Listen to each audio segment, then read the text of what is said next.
or to chastise wage increases. I thought we were supposed to have wages go up. Okay, the uncomfortable tension here is this idea if you take some pain on certain pockets and some people just say, okay, we'll shoulder the pain, you'll lessen the pain into the long term in terms of just how high inflation can go and what that will do to the economy, what that will do to the buying power, particularly of the lower income sectors. But who's going to volunteer to take that pain and say, I'll be the one to take a lower wage, I'll be the company to take a lower profit, I'll lead the charge. Right. It doesn't work that way, No, which is the Farrell works reason that why way. I don't think so, which is the reason why Lindsay Pieg says, as you called it, microeconomics, or just how you have to right size it in a more market focused mechanism. I would suggest this is a huge part of the debate with Adam Posen with us after what he did with the Telegraph here a few days ago on the future of 6% interest rates as well. And the raging debate here that we're having, and people go like, Tom, what's your opinion? My opinion is the immovable force of a medical crisis and a stimulus. And we've got all this babble, including from the wonderful Lindsay Piegza, and the fact is we're still talking about the impute of this massive amount of money into the global system. If you give people a chunk of cash and they go out and they spend it, that cash goes into those businesses, and then they get those businesses, get more money, and it flows into the economy. This is what people were actually expecting with, you know, helicopter money. This is what happened. Well, it was a kind of helicopter money, no question about that. That was brilliant with Lindsay Piegza. Thank you so much from Stiefel. Coming up on our fractured international relations, Ambassador Haas will join us. Richard Haas, President of the Council on Foreign Relations. Please stay with us. Futures deteriorate down 0.5%. Futures down 23. On radio, on television, this is Bloomberg Surveillance. For the first, call it 18 years at Chipotle, this was you come into Chipotle along the line, you interact with the crew, and you customize your meal. We've got this separate make line, and it's digitized, and so the orders come in, and they're really kind of staged so that if you say at noon, I want to come in at 1 o'clock, we hold that order, and we will send it to the crew like maybe 10 to 1, right. So it's ready right when you pull up your car. How do you manage these kind of two different staffing needs, right? Yes. And making sure you have the right amount of people at the right time. We spend a lot of time projecting sales. A lot of it is, it's part art, part science. We're trying to bring more science and more AI into it. Because if you get the right sales projection, then you know exactly what your staffing needs to be. So if you get the sales right, you can get the entire restaurant staffed perfectly. With just a couple people, our average restaurant now does about over $1 million per restaurant in digital sales.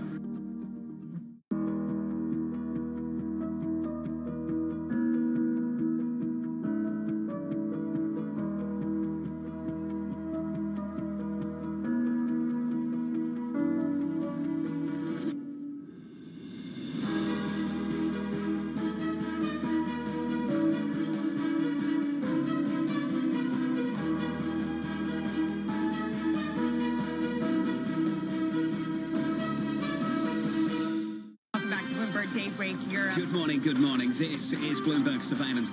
Welcome to Bloomberg Markets, trying to open.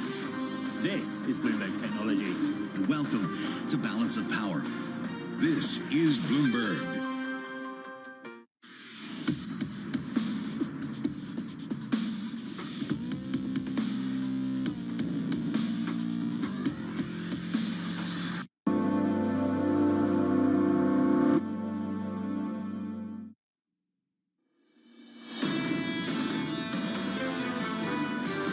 Sure that civilized world will not let Russia win this war, because it's about existential things. It's about the world security system. And from my side, I should say that Ukrainians have no intention, no imagination that we may lose this war, because it's about our existence. The Prime Minister of Ukraine, in a piercing interview with our Maria Tadeo yesterday, in London, yes, trying to look forward to recovery, but a very difficult war still at hand. Part of the international relations we're committed to worldwide. for you. Lisa Bramwitz and Tom Keene, Jonathan Farrell on assignment today. Futures at -24 on the data front. 10-year yield is in. I can't say enough about the recession tone to equities, bonds, currencies, commodities today. And you see it, Lisa, down a stick now, 1.5%. Oil. This is American oil, 68.50 for the first time in ages. I talk about a 69 handle on Brent. We're not there yet. All of a sudden today, you see the inverse correlation between stocks and bonds reassert itself. And it's just a brief hot second, so it's hard to say too much about it. But suddenly, the idea of lower rates, some sort of recession, longer term, isn't necessarily positive for stocks. This is a distinction at a time when that had been the theme. One time, 10, 12, 13 years ago, I really can't remember. I guess I had nothing to do. I thought I'd go over and get a free glass of wine from Richard Haas at the Council on Foreign Relations. I walked up Park Avenue. I went into their wonderful building. And Ambassador Haas walked out, and he did something. Was like, well, okay, so what? He introduced a new website for the Council on Foreign Relations. He and his team were at least 5, if not 8 years ahead of everybody else in the digital media game. And I can't say enough about the value of the Council on Foreign Relations website. Right now, Roger Ferguson on a reset of where the Fed should head to on interest rates, and an introduction here of Ambassador Haas, Alyssa Ayers of Georgetown, on what we don't know about India. Richard Haas, wonderful to have you on today. Professor Ayers of Georgetown is blistering about how India wants to deal with the United States. We saw Modi at the White House. Was it a fiction? It wasn't a fiction, Tom, but there's enormous hype in terms of what India is going to do for and with the United States. I mean, think about it. Yes, it's a fast-growing economy. It's the most populous country in the world. But there are some important buts when it comes to India. It still gets most of its arms from Russia. It's buying copious amounts of Russian oil and gas. It hasn't supported us diplomatically there. It's a reminder that India always hedges in its foreign policy. And yes, there's growth in our economic relations, but as everyone who would come on your show would tell you, who does business there, it's still extraordinarily tough to gain access to the Indian market. Mm-hmm. So a lot of happy talk about the United States and India. Is it just too far away? Is it, like a Patrick O'Brian novel on the other side of the world? Look, I don't think that's the issue. And I think, again, what's also driving it here is domestic politics. Turns out the Indian-American community, Tom, is the wealthiest community of any other community in the United States. There's obviously powerful political reasons. No, it's just difficult. We don't have a great tradition of cooperating with India, and people, I think, are hyping it, which is not to say there's not something there. There is growing strategic cooperation, growing economic trade and investment. I just think people are exaggerating the upside. In the meantime, during the conversation that President Biden had with Prime Minister Modi, he poo-pooed some of the controversy around calling Xi Jinping a dictator, saying it's not a big deal, he is, and I'm going to head over there and meet him. Do you think that was enough to quell some of the concerns about the renewed tensions that he ignited? It wasn't helpful. First of all, saying that Xi Jinping didn't know about the balloon incident, the president may have thought he was helping him. But if you're the guy who's really in charge of China, you don't like being reminded that you may not be 100% in charge. The dictator comment didn't help. But I think at the end of the day, China is worried most, not about what Joe Biden said. He's worried about new economic restrictions, export controls, and so forth. So what they want to do is try to put a limit on what's introduced in that realm. And come November, President Xi Jinping wants to meet with President Biden here. So my guess is they're going to overlook this latest diplomatic incident. Given that heading into this year, you were among the people saying it's one of the most fraught times we have ever seen on a geopolitical stance. Do you think that those tensions have abated, that we've moved away from the brink and it feels less perilous now? Or do you think people are just taking a pause and focusing on things like the Fed, like the Bank of England, and will be reminded of the geopolitical pressures later on? Yeah, at the risk of not giving you the answer you want, the tensions haven't gotten any less. possibilities, what happens next with Russia in Europe and Ukraine, none of that's going away. The dangers of continued war, escalation. The United States-Chinese relationship is still searching for a floor. We're tired of the Middle East, but the Middle East isn't tired of us. You've got Iran still on the brink of nuclear weapons. I'm actually even more worried in the short run that the Israeli-Palestinian relationship could blow sky high. I think it is very close to the edge of extraordinary eruptions of violence there. We're doing nothing on climate really to speak up. So when I take a step back, I go, no, I see no evidence that the world is becoming a more stable place in this era of what you might call geopolitical revival. Richard Haas, summer reading at Congress, in the House of Representatives, in a fractious Senate, is everybody has to read your Bill of Obligations. It's a superb short effort. Folks, this is the book to throw at the offspring this summer when they're mouthing off all their political verbiage, either right or left. Just say, shut up and read it. Haas, the Bill of Obligations. How are we doing on Capitol Hill, Ambassador Haas? Is anybody reading your book? Well, first of all, Tom, let me say that's truly the most interesting book endorsement I've ever received in my life. So I want to put that on the cover of something. Look, I think a lot of people in Congress and beyond know there's something wrong here, that American democracy is off the rails. There's obviously not a consensus on what to do about it. But as I go around the country talking about the Bill of Obligations, people know it. It resonates. More interest in putting civics in our schools, much more interest in reviving public service. A sense that, again, we somehow lost our way and there's a price that we could well pay. So I'm actually somewhat encouraged. Again, we're not there in a consensus on what to do, but I think there's greater acceptance that we really do have a serious problem on our hands, and it's a problem that transcends any single individual in our politics. Richard Haas, thank you so much. The Council on Foreign Relations, I really can't say enough, folks, about the website. This weekend, it's certainly a weekend to read in for the second half of 2023. Terrific essays. I commend to you Roger Ferguson, the former chairman of the Federal Reserve System, as he talks about Lisa Clarida, also Vice Chair Clarida, talking about, can we get back to 2%? Can we get back to a 1.8% run rate on interest rates? And there's some smart people going, maybe not. Well, what will it take to get there? This just crossing the terminal. I know that you pointed to this as well, Tom, that traders based on money markets accounts are now pricing in that the Bank of England will raise rates to 6.25%, which would be the highest going back to 1998, implying another 1.25 points of further tightening. I wish John was here because he's expert on the difference, just to pick one thing, their real estate market. Adam Posen leading on this a few days ago in the Telegraph, but maybe that's a sea change this week and into this Friday and into July, as all of a sudden more people are saying 6%, as we heard from Lindsay Piegza. That's a new phenomenon. And you point to the housing market, and rightly so. There are different interest rate sensitivity profiles for different countries.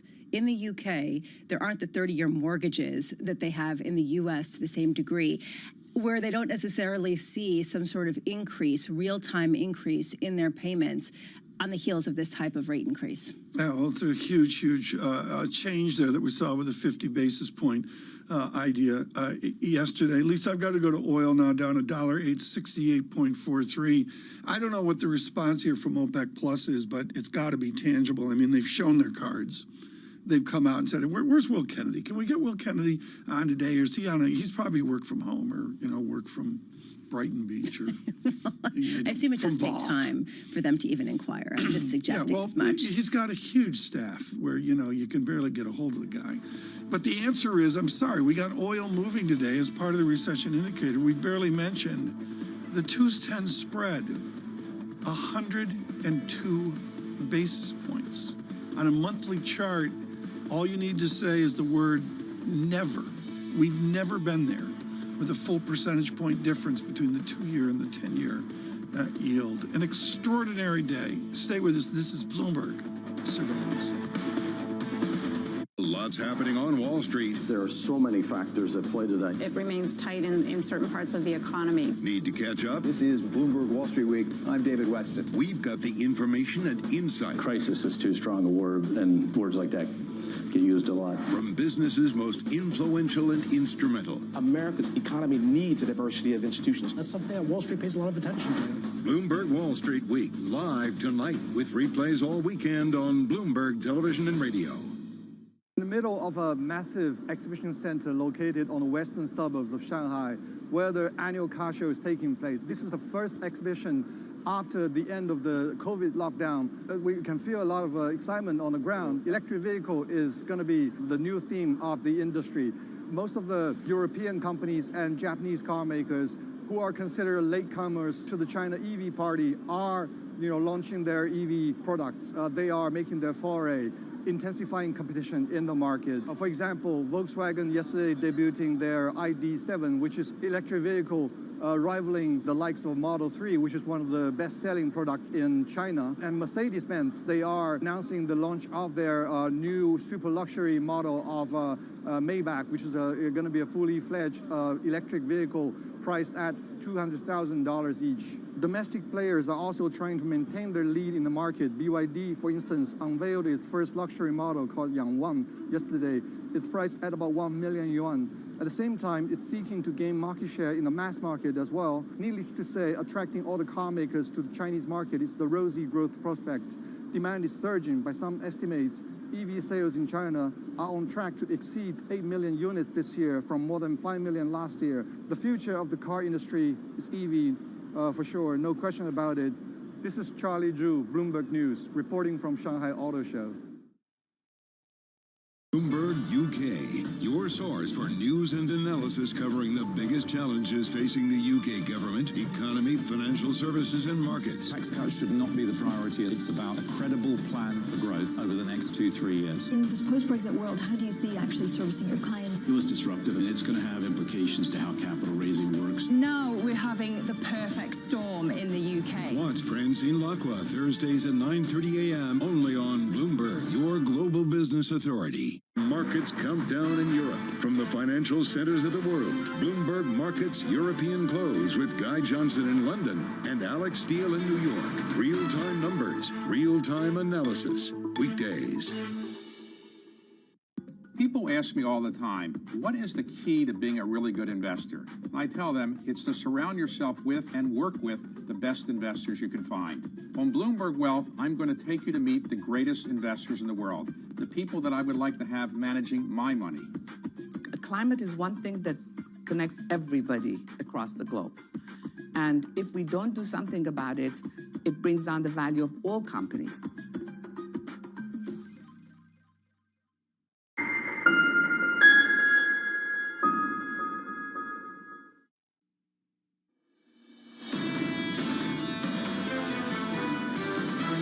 The economy is just not as interest rate sensitive today as it has been in the past. When the Federal Reserve says 50 basis points, the market's saying unlikely. It's going to take a while for a central bank that has avoided raising interest rates to gain the credibility of the market. Monetary tightening will trigger recessions in a number of different countries. I think a soft landing is very difficult. The bond market is just screaming that tougher times lie ahead. This is Bloomberg Surveillance with Tom Keene, Jonathan Farrow, and Lisa Abramowitz. Good morning, everyone. Jonathan Farrow, Lisa Abramowitz, and Tom Keene. Bloomberg Surveillance from New York on a Friday. Farrow on assignment. We'll give you details on that in the 8 o'clock hour. We need a brief, an 8 o'clock hour is like, I think that's like we're talking 2 p.m., 3 p.m.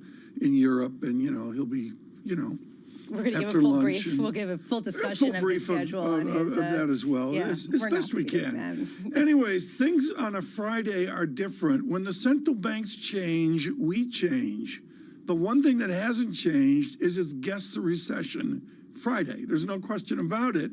And the intensity of this is tangible. You think it's a sleepy Friday. You've checked out like Damian Sassower. No.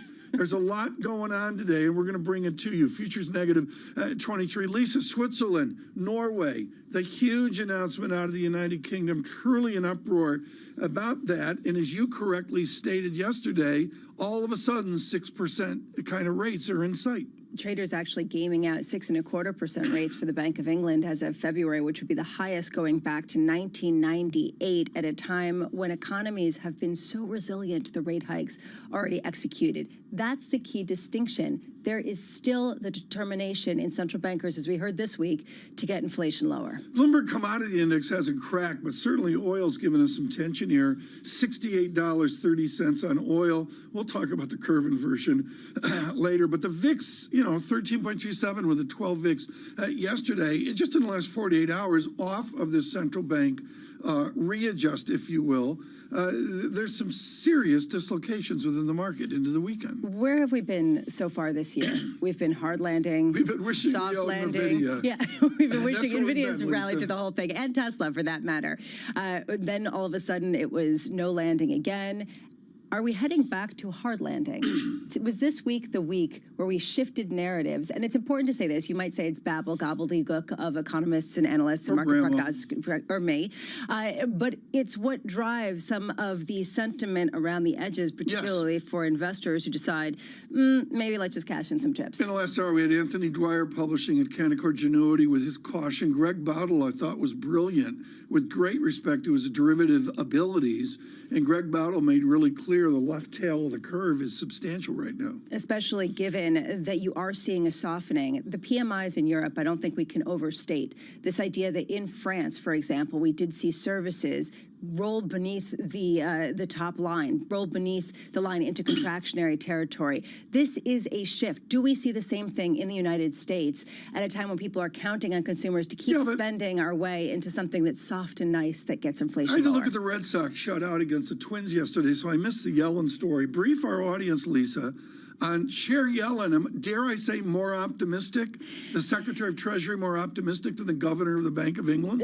Certainly more optimistic, saying in an interview with Bloomberg that she sees a lower chance of recession, but does add that we need to see consumers stop spending so much. So not Andrew Bailey, not a full Bailey, stop asking for wages. That, full Bailey.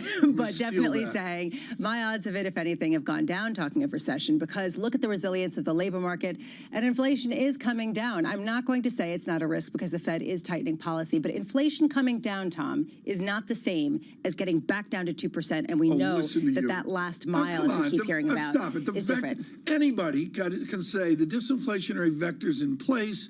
There's just a question of your belief in what the timeline is and the ramifications to GDP. Well, I mean, it varies nation. Maybe, although if you do have this sort of bifurcated recovery where you have some cylinders running at 100 and others kind of idling along, and this rolling recession starts to consolidate into something a little bit more connected, that becomes a problem. Pretty lonely in here. All I can think of is Pharaoh save me. You're feeling lonely? I'm more optimistic about this than you are. I'm optimistic on the resiliency of America. Bruce Kasman features this in the mid-year outlook of JP Morgan. I think we're going to see a lot more of this. You're going to see it from optimists like Neil Dutta and others, that we will adapt, we'll adjust, and the pandemic promoted an American resiliency, even if it's not a boom economy. If you're bullish out there and you think that companies can adapt and adjust, please send Tom some notes of love so he feels a little less lonely. That's my public service announcement. Saved by the Bramo brief this morning. Why don't you brief us here so we can stagger forward? Can I get some more time, please? Fed Speak. Let's discuss it. We get Atlanta Fed's Bostic at 7:30 a.m. and Cleveland Fed President Loretta Mester at 1:40 p.m. 9:45 a.m. This is my key statistic of the morning. U.S. S&P Global, U.S. Manufacturing and Services PMI for the month of June. Do we see a similar trend in the U.S. with services starting to roll over?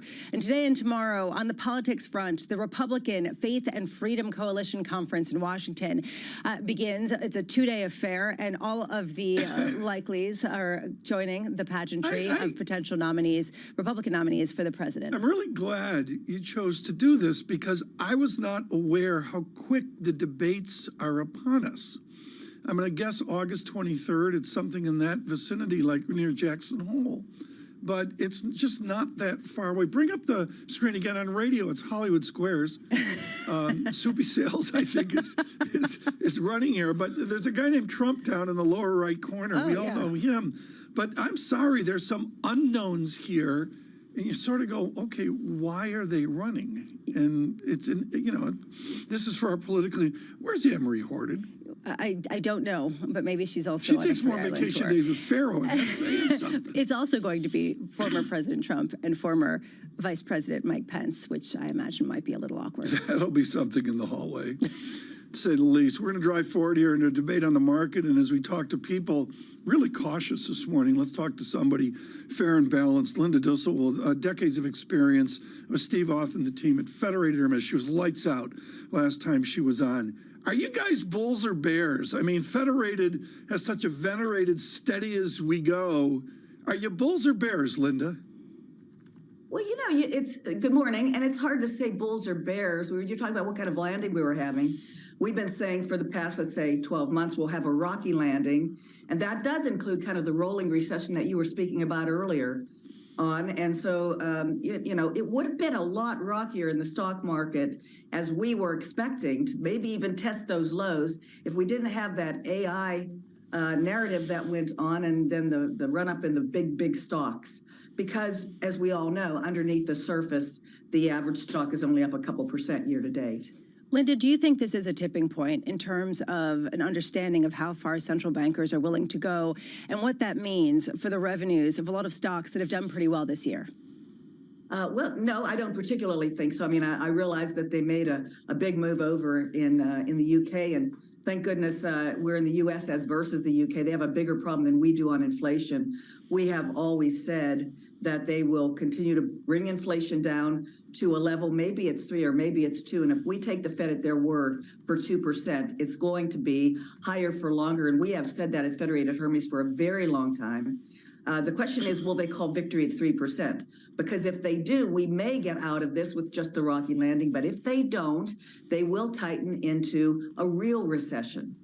So if you don't think that anything really has changed, and we're kind of in the same place we were 2 weeks ago, even though the narrative has shifted, is this a time to buy? Is this a time to look for some of the weakness and then say, all right, we can step back in? Yeah, it's interesting about the narrative shifting because, I get hundreds of emails a day from our Wall Street sources, and it seemed like everybody got a memo at a moment that said, okay, now we're overbought. Now it's time to maybe take some money off the table. Why?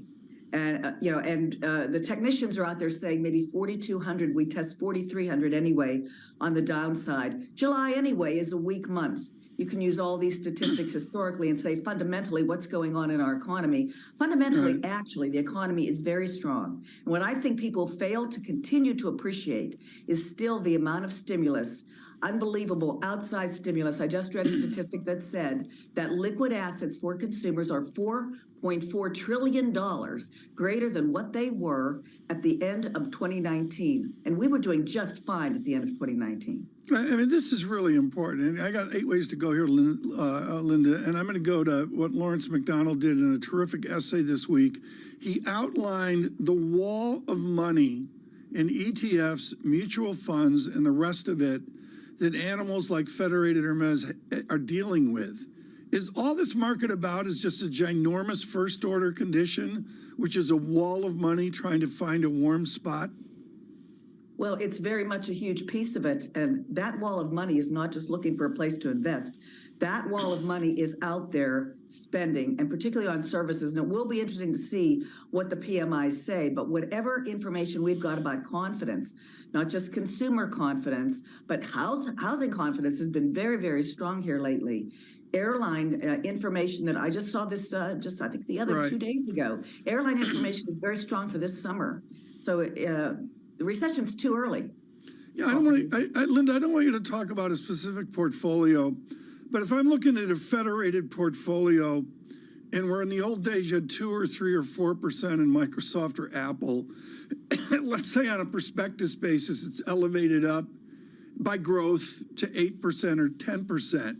Are you guys forced to sell these big tech companies when they become so big? How do you handle that? Well, of course, we have portfolios that are stock bond portfolios that are all across the spectrum, and we have our objectives. There is no particular requirement, but each portfolio manager will have an objective that says once a particular holding gets above a particular level, maybe 5% or so, then they may want to trim some of that because it gets to be outsized. Of course, this is one of the reasons why portfolio managers have had a very difficult time beating the S&P this year, because you can't hold as much in the S&P as the S&P holds in these big names. Linda, thank you. Linda Dussel with the Federated Hermes there on the responsibility of like actually being in the market with your 401k, but if you're in triple leveraged, right now it's a 201. Okay. You tell me that you feel lonely, and then you tell me you haven't gotten out of triple leverage all cash for the past 3 years. So, Well, I'm trying to write the first ticket. I was thinking like, an odd lot. I wasn't going to go 100 shares, but, like 42 shares of Apple. But I just can't pull the trigger. Just too much stress. And particularly like I look at 4,400 on SPX, Standard & Poor's 500, it is down 0.5%. We were remiss yesterday, Tom. We did not discuss a story that I think really has legs in many different ways. So, that Meta is trying to come up with some sort of Twitter rival on the Instagram platform. Yeah, it's percolating. Right, and they've been talking about this. So there's this long-running feud between Elon Musk and Mark Zuckerberg, and it percolated out onto Twitter, where Elon Musk challenged Mark Zuckerberg to a cage fight.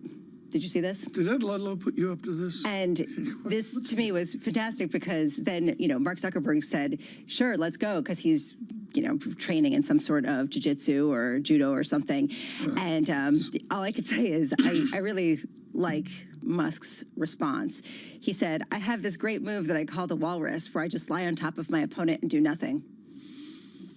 Is Facebook actually going to pull this off? I don't.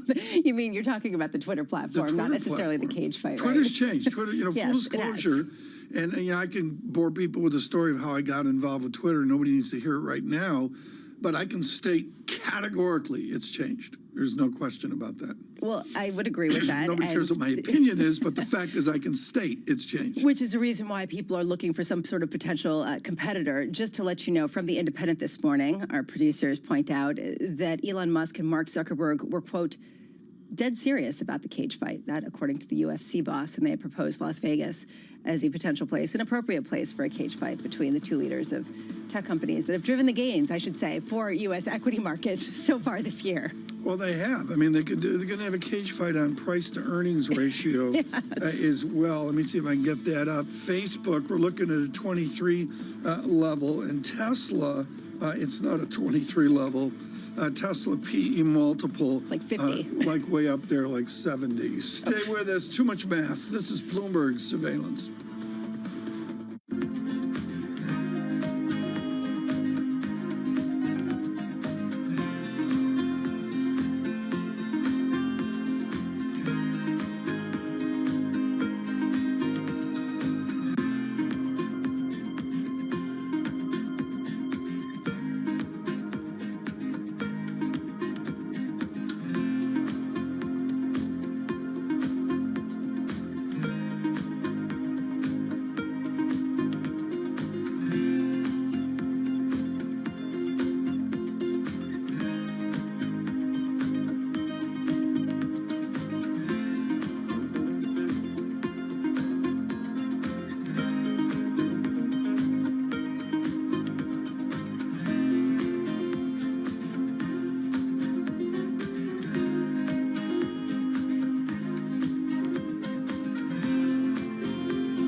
On the David Rubenstein Show, peer-to-peer conversations, I uncover the untold stories of the world's most successful leaders.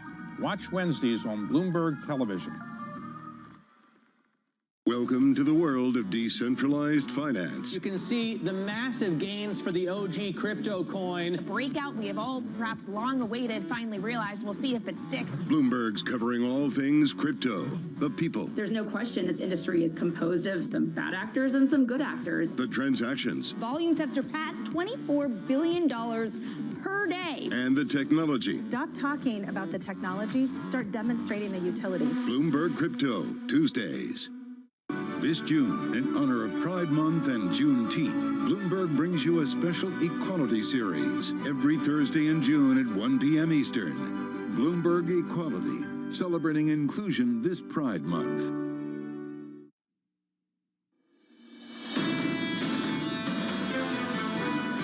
We had an incident that caused some confusion, you might say. But the Secretary Blinken had a great trip to China. I expect to be meeting with President Xi sometime in the future, in the near term, and I don't think it's had any real consequence. We had to dictate that this would be a thought that we would show a little bit of video for you this morning of the President of the United States walking back from a delicate moment. I don't have the exact verbiage in front of me, but he alluded to the dreaded D word in terms of the leadership of China as a dictator. Well, he talked about not only referring to Xi Jinping as a dictator, but also suggesting that he didn't understand or know about the spy balloon that was over the U.S. So sort of the 1-2 punch that didn't get a good reception over in China. Long ago and far away, Matt Winkler, the founder of Bloomberg News, and I think this is something that John Micklethwaite, our editor-in-chief, strongly believes in, is move the bodies around, and particularly move the experienced bodies around. Enda Curran lived pandemic Hong Kong, and we are thrilled that he is in Washington. Bloomberg Global Economy reporter and new Washington Nationals fan, Enda Curran, joins us this morning. And how's the view different from Washington than from Hong Kong? You wake up in the morning, how's the view different? It's very different. I've been struck by the focus on industrial policy here since moving here, Tom. I've been struck by the sense of urgency in trying to get America's economy competitive again on the world stage, especially against China. It's the only talking point here in terms of industrial production, where investment should go, how to compete in semiconductors and chips and electric cars against China, for example. All of that discussion is very real here.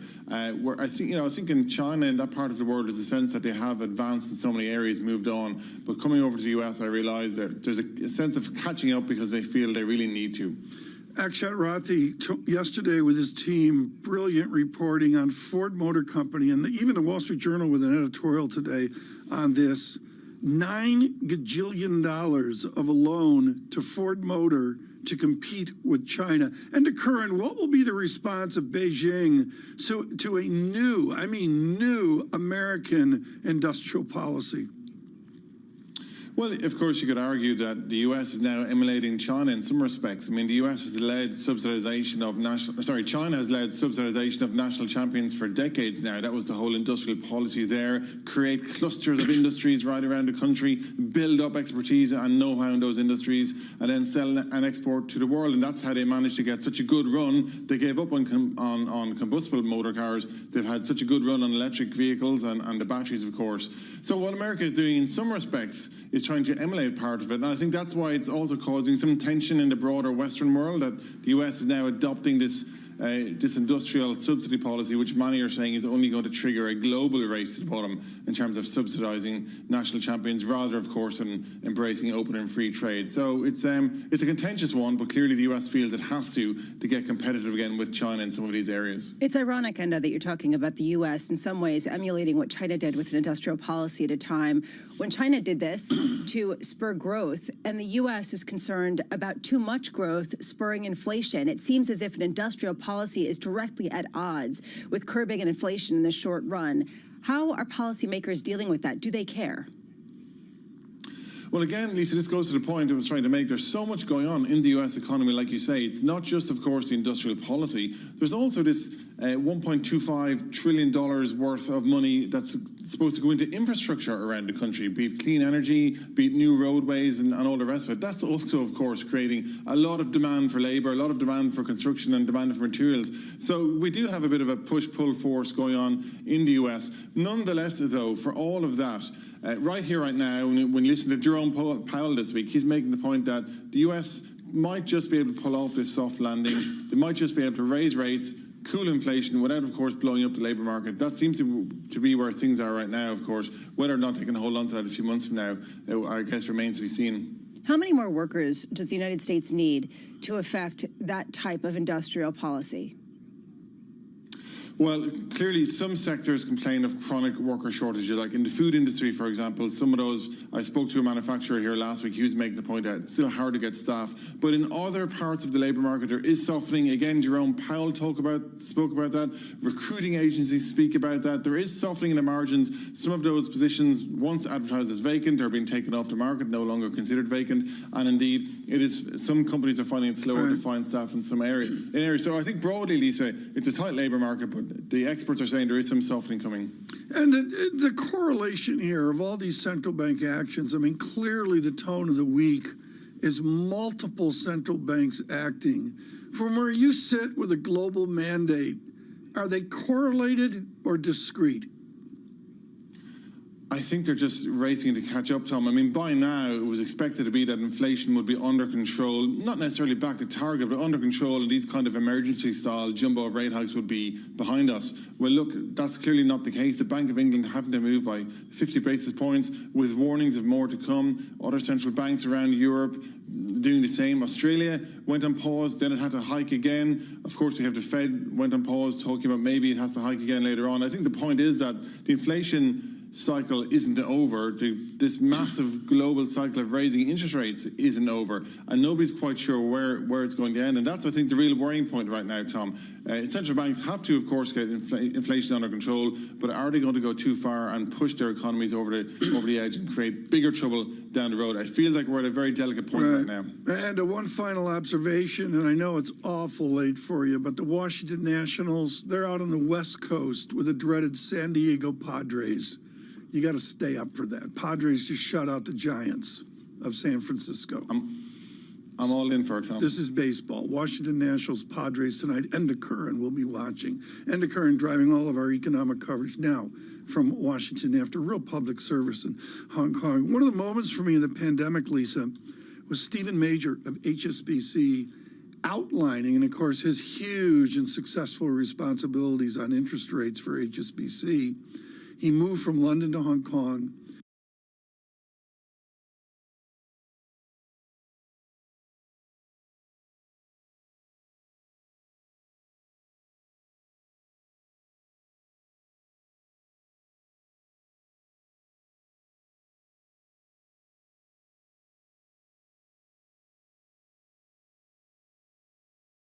Not able to go outside for a number of days. This has been a reality that really points to your discussion of, are we there yet in terms of the post-pandemic normalcy? Torsten Slok of Apollo just publishing, and this really speaks to what we've been talking about, how the Fed is going to have to really address demand in a much more material way. And he looks at how much inflation is being driven by demand, and he said it's actually sticky. The supply-driven inflation, supply side, has come down dramatically, but the demand side, not so much, which really is the issue right now for the Fed. It is, and that's where they can control it. And Dr. Piegza mentioned that with Stifel. That's the one thing central banks can really get their handle on. And, you know, there's a lot of theory been thrown around this morning. We're going to address that with a substantial interview with Adam Posen coming up in the next hour. And, you know, we're not going to make it like a boring academic lecture. Nobody needs that on a June Friday. But the answer is all these bright people are testing stuff that's in the textbooks they all worked with, except the pandemic wasn't in the textbook. And that's that dynamic between supply economics, supply-driven economics, and demand-driven economics. And that one word that's encapsulated all of this is mystery. Nobody has a clue. Everyone's hoping that they can just take a little bit of pain, right? And hope is not a strategy, but just, you know, spend a little bit less, and then we can bring inflation lower. Just ask for a little bit lower in terms of wages, and we'll be okay. Just maybe companies make a little less. It's not going to work like that. But this is the problem. If it's a wholesale decline, that's going to be a real problem for a lot of people who are going to lose their jobs. Maybe given commercial real estate and the 6% statistic you're talking about, we actually, as again Piegza mentioned, and this is all of Friedrich Hayek, we clear the market, almost Schumpeterian. We clear the market after the pandemic debris, and we move on from there. And that's ingrained in the American psyche. That's, you know, I was making jokes about Robert Gordon in Northwestern. That's ingrained in Northwestern economics. You clear the market and move on. Can they do that in England? How far are we from clearing the market? That, I think, is the mystery. Yeah, I'll go with that. It's going to be really exciting. Richard Haas with us here moments ago, and Adam Posen, coming up. But coming up now, PGIM's fixed income expert Michael Collins must listen for Global Wall Street. Good morning.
London will stay a financial center. It will stay our EMEA hub.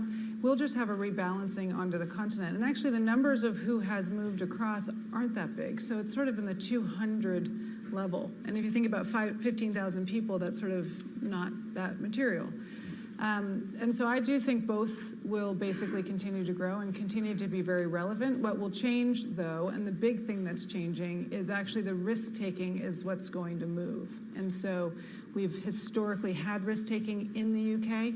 That risk-taking and the assets that go with it, not the people alone, but the assets that go with it, that's the next phase of what we're now moving into. And that will be a material change.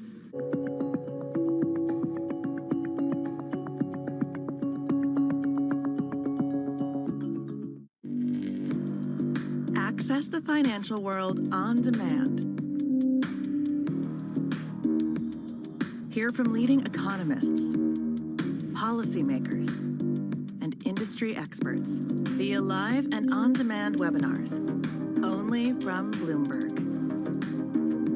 Start exploring to see what's moving the markets. Visit Bloomberg.com/webinars.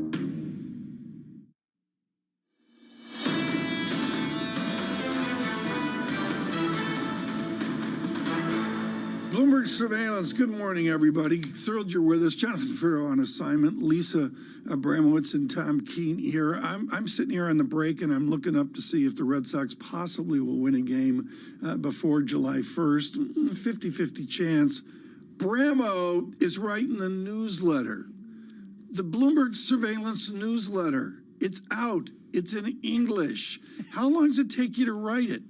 Well, piece by piece, and we do it, as the show goes on, and we've got a fantastic team that helps put it all together. And the interns have really stepped up. You got 5 interns? We have a fabulous team. That's all I can say. You got, there's someone from Bryn Mawr and Bard. You get the whole Little Sisters thing going, right? Well, it really highlights the sort of whipsaw that we felt over the past couple of weeks. Sisters, basically, central banks out, central banks in. People are excited. People are sad. That's That's kind of where we're at right We're now. making jokes about it, but we're really ending the week here. It is a whole reaffirmation of recession. We just had the worst monthly, or the worst weekly loss on global stocks going back 3 months, and the longest streak of losses in European equities going back to December. Futures at -19. The VIX was a 12 handle yesterday. We're back to 13.26, which is an oddity into itself. Let's go through the yield space because we're going to do that in a moment. 4.75% in 4 basis points in the 2-year, 3.73% in a substantial 6 basis points on the 10-year. In the vanilla spread, 2-10 spread at 102 basis points is enough to give our next guest heart palpitations. We'll let him deal with that right now with a glass of Tang. And Lisa will talk to us. She starts with the stock that I don't own because I believe someone told me Elon Musk was going to go bankrupt like 90 days ago. Yeah, maybe that didn't work out. maybe a cage match could change your mind if he does get together with Mark Zuckerberg, like he is saying he will. Tesla shares up so far year to date, 115%.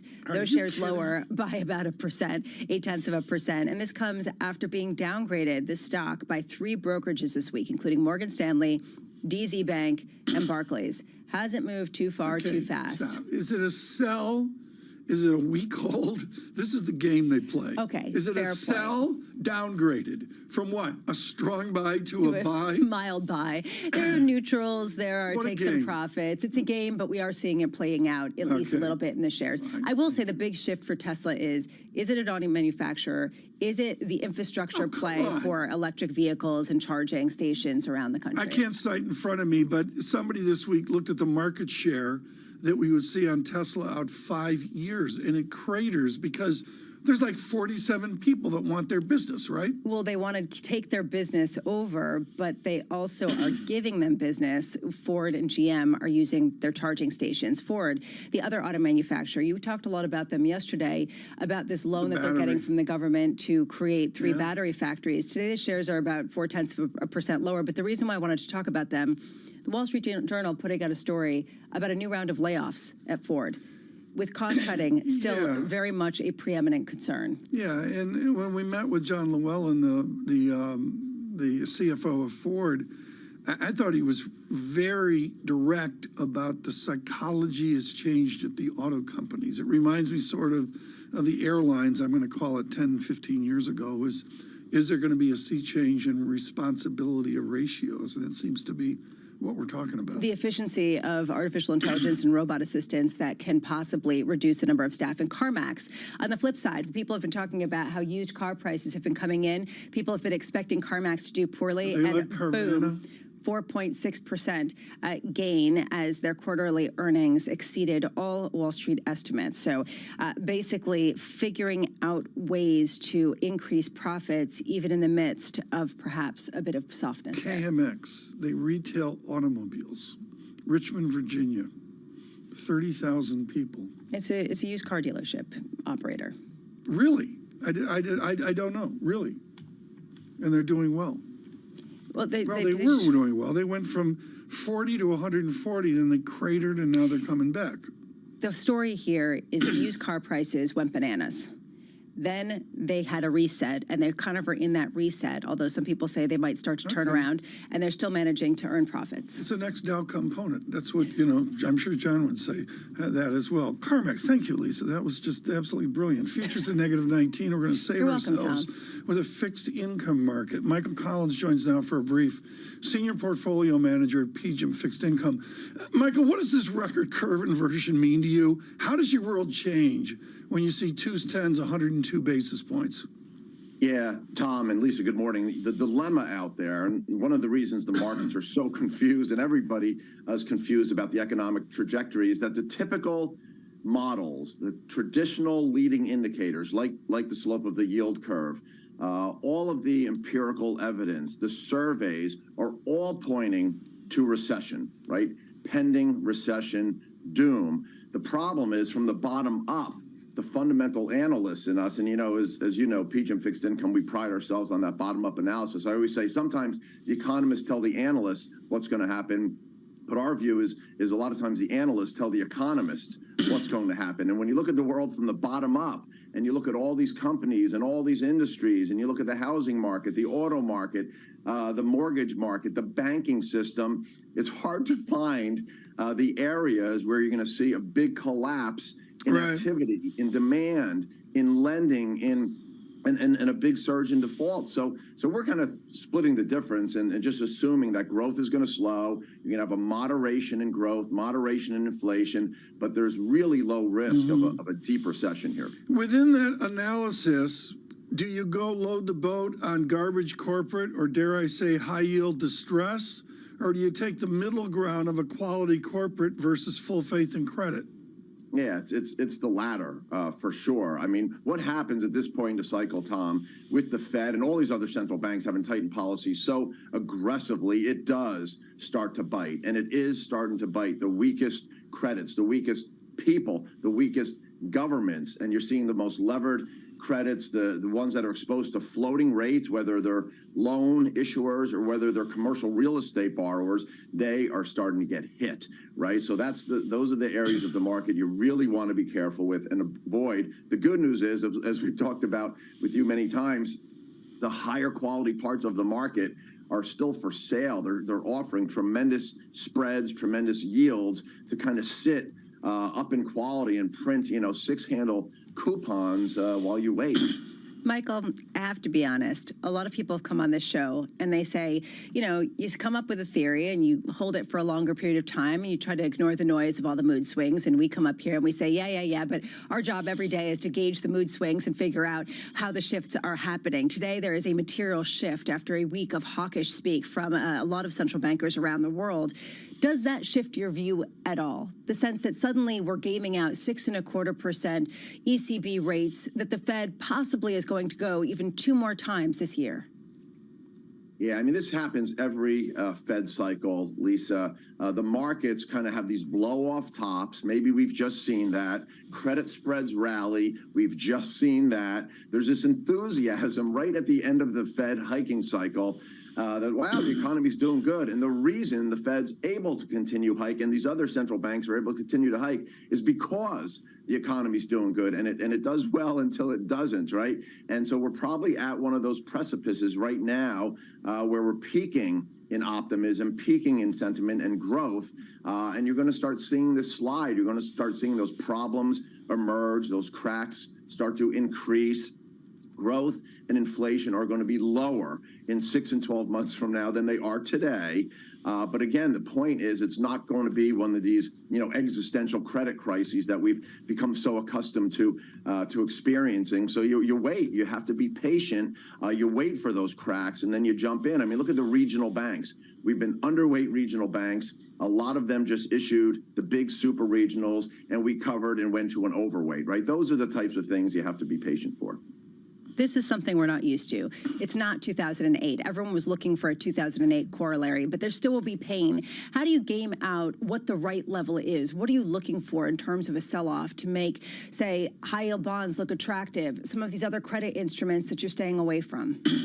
Yeah, the mistake a lot of folks are making, Lisa, is they're looking at all the historical relationships, right? They're looking at high yield spreads in a typical recession go out to 800 basis points or 1,000 basis points. And in today's world, that would be a 15% yield, right? Which is kind of Armageddon. They expect high yield defaults to hit 10%. That's because they're looking at the old models, looking at some of the past recessions where you had a lot of leverage, where you had a lot of excesses and credit buildups. You do not have that now. So our mantra is, 600 spread on the high yield market is the new 800, right? If you get into the 5s, you're buying high yield. In terms of spread, that's still a 10 or low double digit coupon. Michael, let's go into quality right now. I just looked at the Apple of 2033.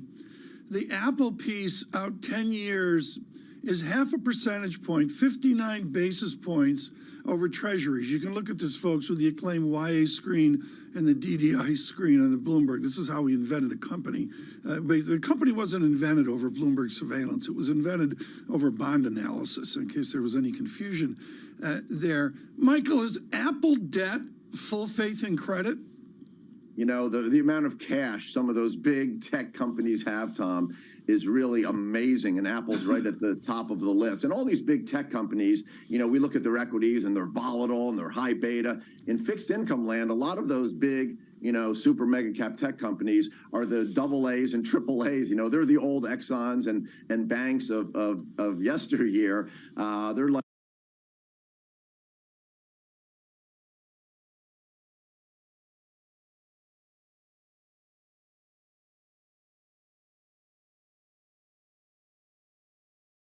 market and focus on the areas where you get more spread. I mean, you could sell Apple at 59 basis points, Tom, and buy a AAA rated CLO. I know that's a dirty word for some people, at almost 3 or 4 times that spread or excess return. That is a home run. That's an easy trade, and we have that on in a big way. Michael Collins, you bring me to tears. Thank you so much. Michael Collins with PGIM in fixed income. Mike, he's at a golf course. I don't know which golf course Mike's at, but Mike calls in and he says, thanks for mentioning the YA function.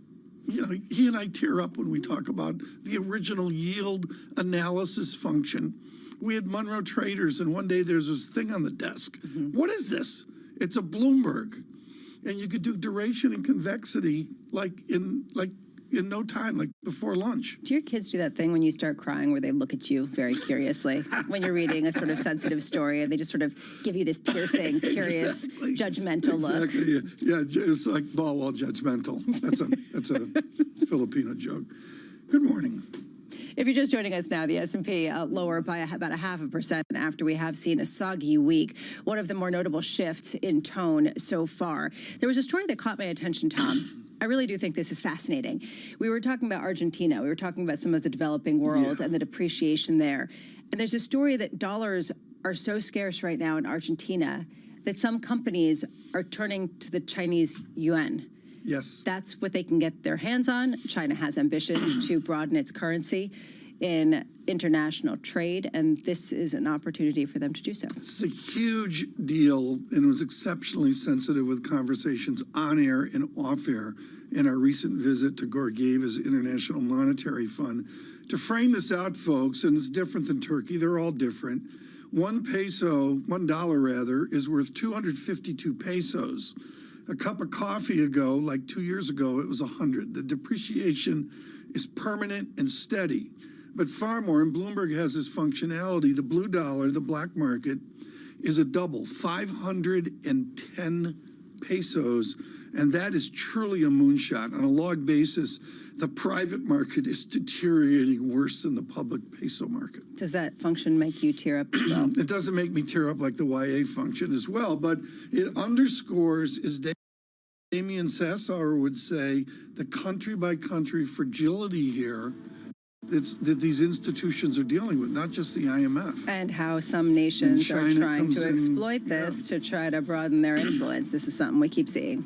Something we'll look at on an international basis. On a domestic basis, we'll continue to move forward. Lisa Erickson joining us, U.S. Bank Wealth Management. We'll talk to her about the allocation here into mid-year and into 2024. Stay with us. This is Bloomberg. Good morning. Steve's ability on the course may not be etched into any record books, but following him around, it's clear that it's not for lack of trying. Jeez. We were constantly hustling behind him as he caught up with executives in the portfolio companies and reminisced with former and current players. He was a day trader. He taught himself, self-made day trader. Yeah. And so he's on the bus after a game in New England, and he's day trading on the bus, and Bill Belichick sees him and cuts him on the spot.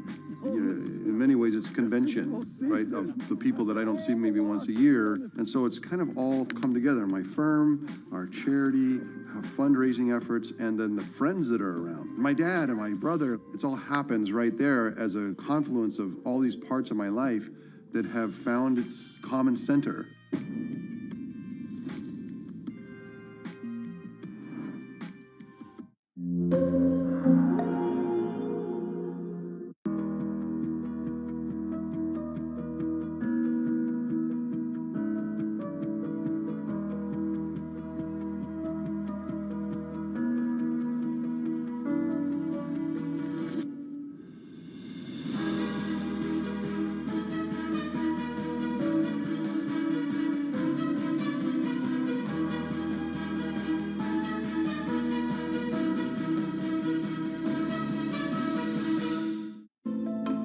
Bloomberg covers the world with unmatched reach and resources.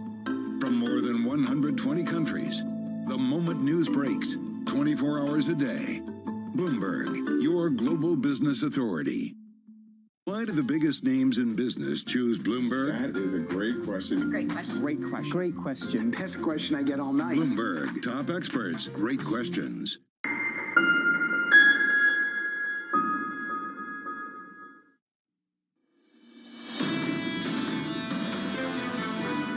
The capital requirements will be very, very skewed to the 8 largest banks, the G-SIBs. There may be some capital increases for the other banks, and there won't. I think none of this should affect banks under 100 billion.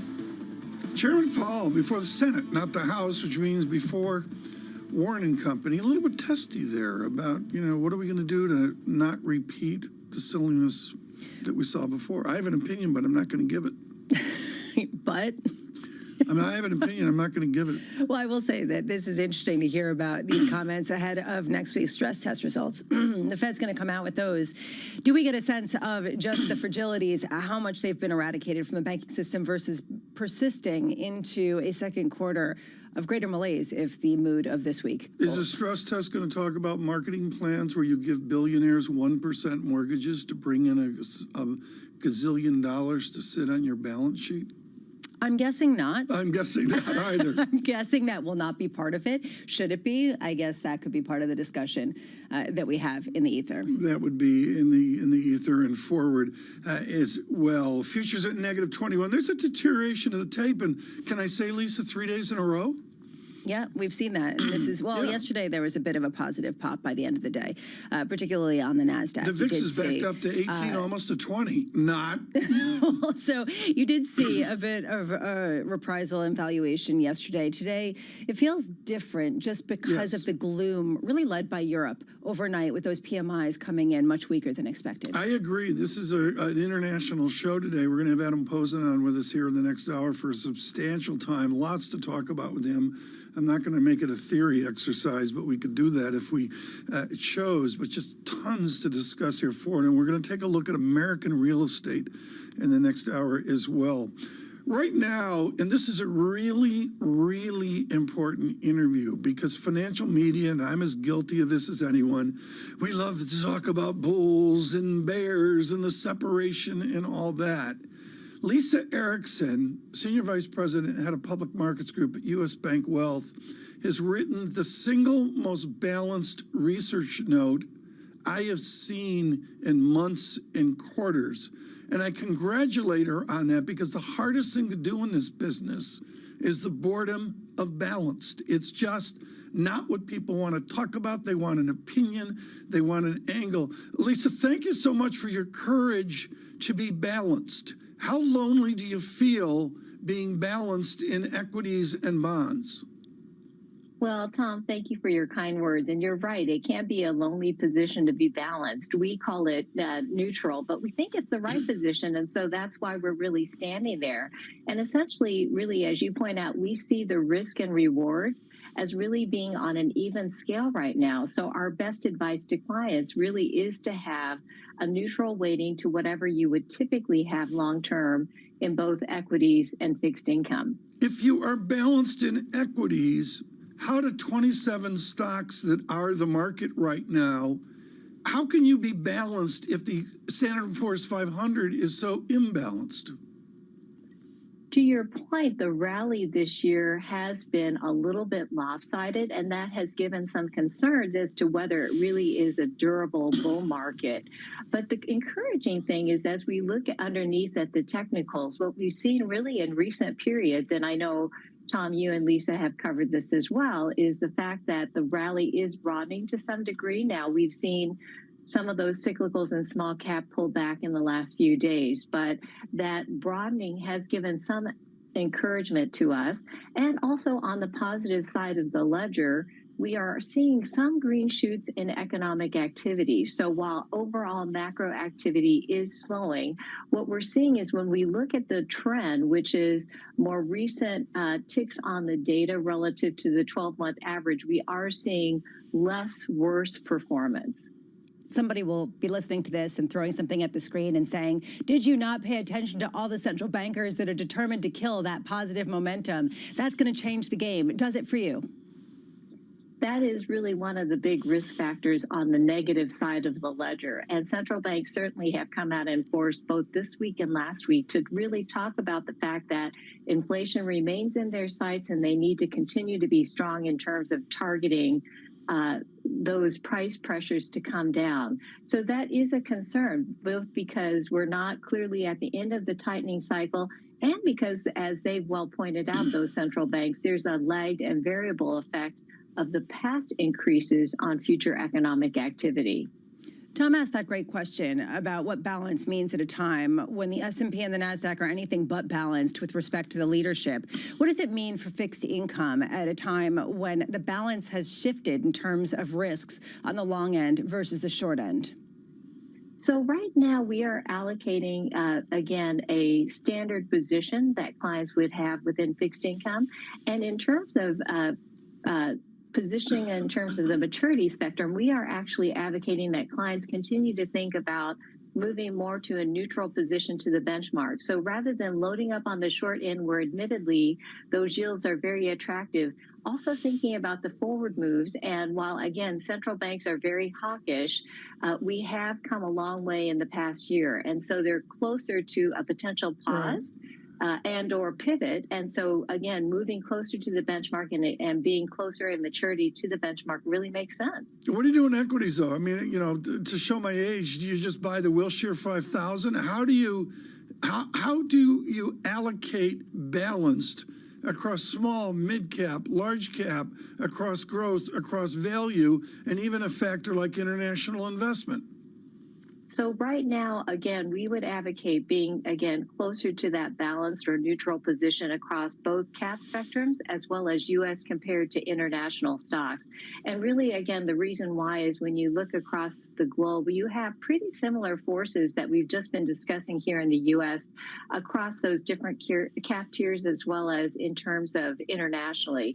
And so, again, just staying at that position and looking for the future opportunity is really the best place we think to be right now. It's outside your purview, but I'm going to ask anyways and be rude. Do you have an S&P target? Do you have a center tendency on where the S&P 500 is going?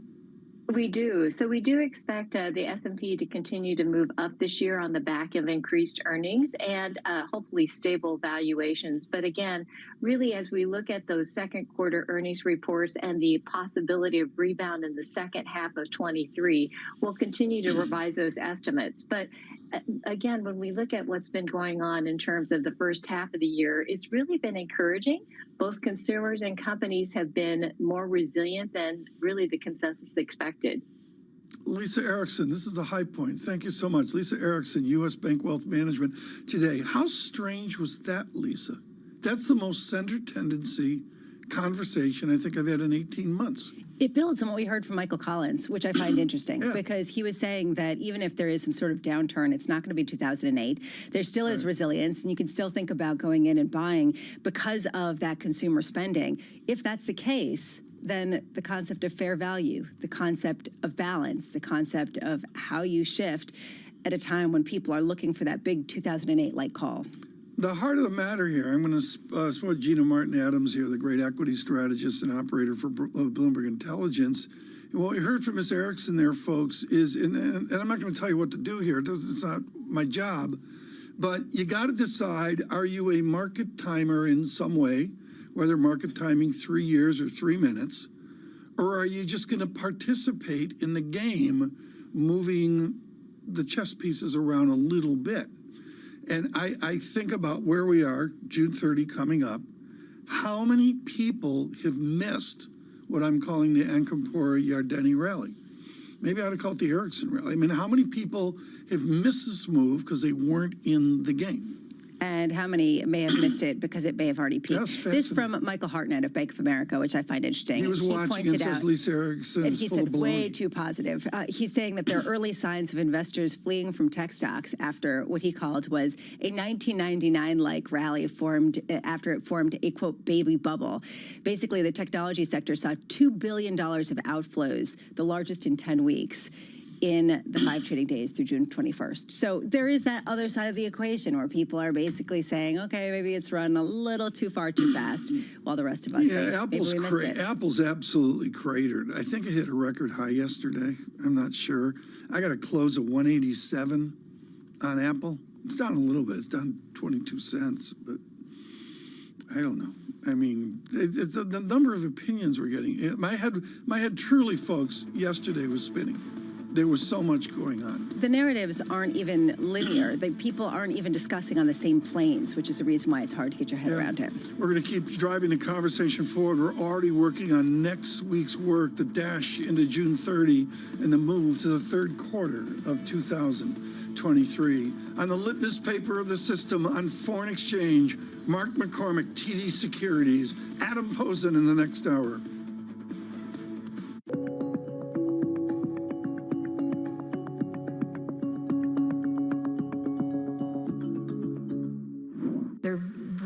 With sensors. There's several cameras that look out at your world because we're mapping your physical world so we could put the content in there.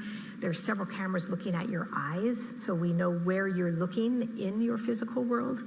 And that's a lot of data. That's a lot of very personal data. There's a number of other sensors on the device that are needed to make it work in the way it does. So we feel strongly that, first of all, people should know what these devices can do. And since we're at the beginning of the curve, let's work on the right guidelines and put those guardrails in place now versus letting it out of the bag and trying to rein it in, several years from now. So what rules would you put in place and who should make up and enforce the rules? I think it's definitely a public-private discussion, but it's a very complex technology. So I actually spend quite a bit of time in DC talking to folks, saying, just educating them on what it could do. But I think first and foremost, the data that it collects, there needs to be an understanding, the user needs to understand the level of data that it's collecting and then be the one who says where that data goes. A lot's happening on Wall Street. There are so many factors at play today. It remains tight in certain parts of the economy. Need to catch up? This is Bloomberg Wall Street Week. I'm David Weston. We've got the information and insight. Crisis is too strong a word, and words like that get used a lot. From businesses most influential and instrumental. America's economy needs a diversity of institutions. That's something that Wall Street pays a lot of attention to. Bloomberg Wall Street Week, live tonight with replays all weekend on Bloomberg Television and Radio. So what's the best investment advice you've ever been given by anybody? The compound interest, the compounding of returns is an incredible miracle of business, finance, and human existence. Everything you learn is additive every day, and if you keep at it and don't quit, it's an incredible miracle. And it's not just interest. It was always said about compound interest returns, compound business returns, compound human returns. They're all very additive because you learn every day. And if you keep at it, it's very, very helpful. In your observation of investors, what do you think is the biggest mistake that average investors make? Selling at the wrong time. And they sell when the prices go down? Yes. Yes. Not keeping, look, people have conviction, or they invest if they invest for the right reasons, just keep at it.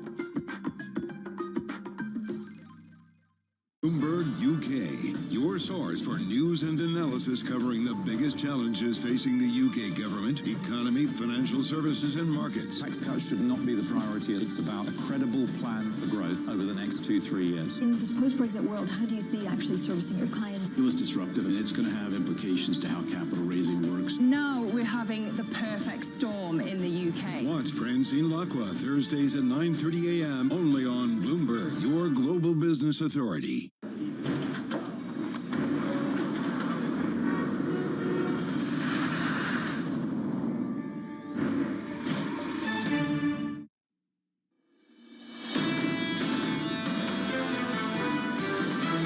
You've got a deflationary trend that's being recognized in the equity markets. Some of the revenge spending categories are starting to show softness. There's some hope here that you can actually get inflation down and employment is remaining strong. Rate hikes don't necessarily mean a stronger currency, but the market's got to have confidence in the central bank's forecasts. I think it takes a long time to rebuild central bank credibility once it's been destroyed.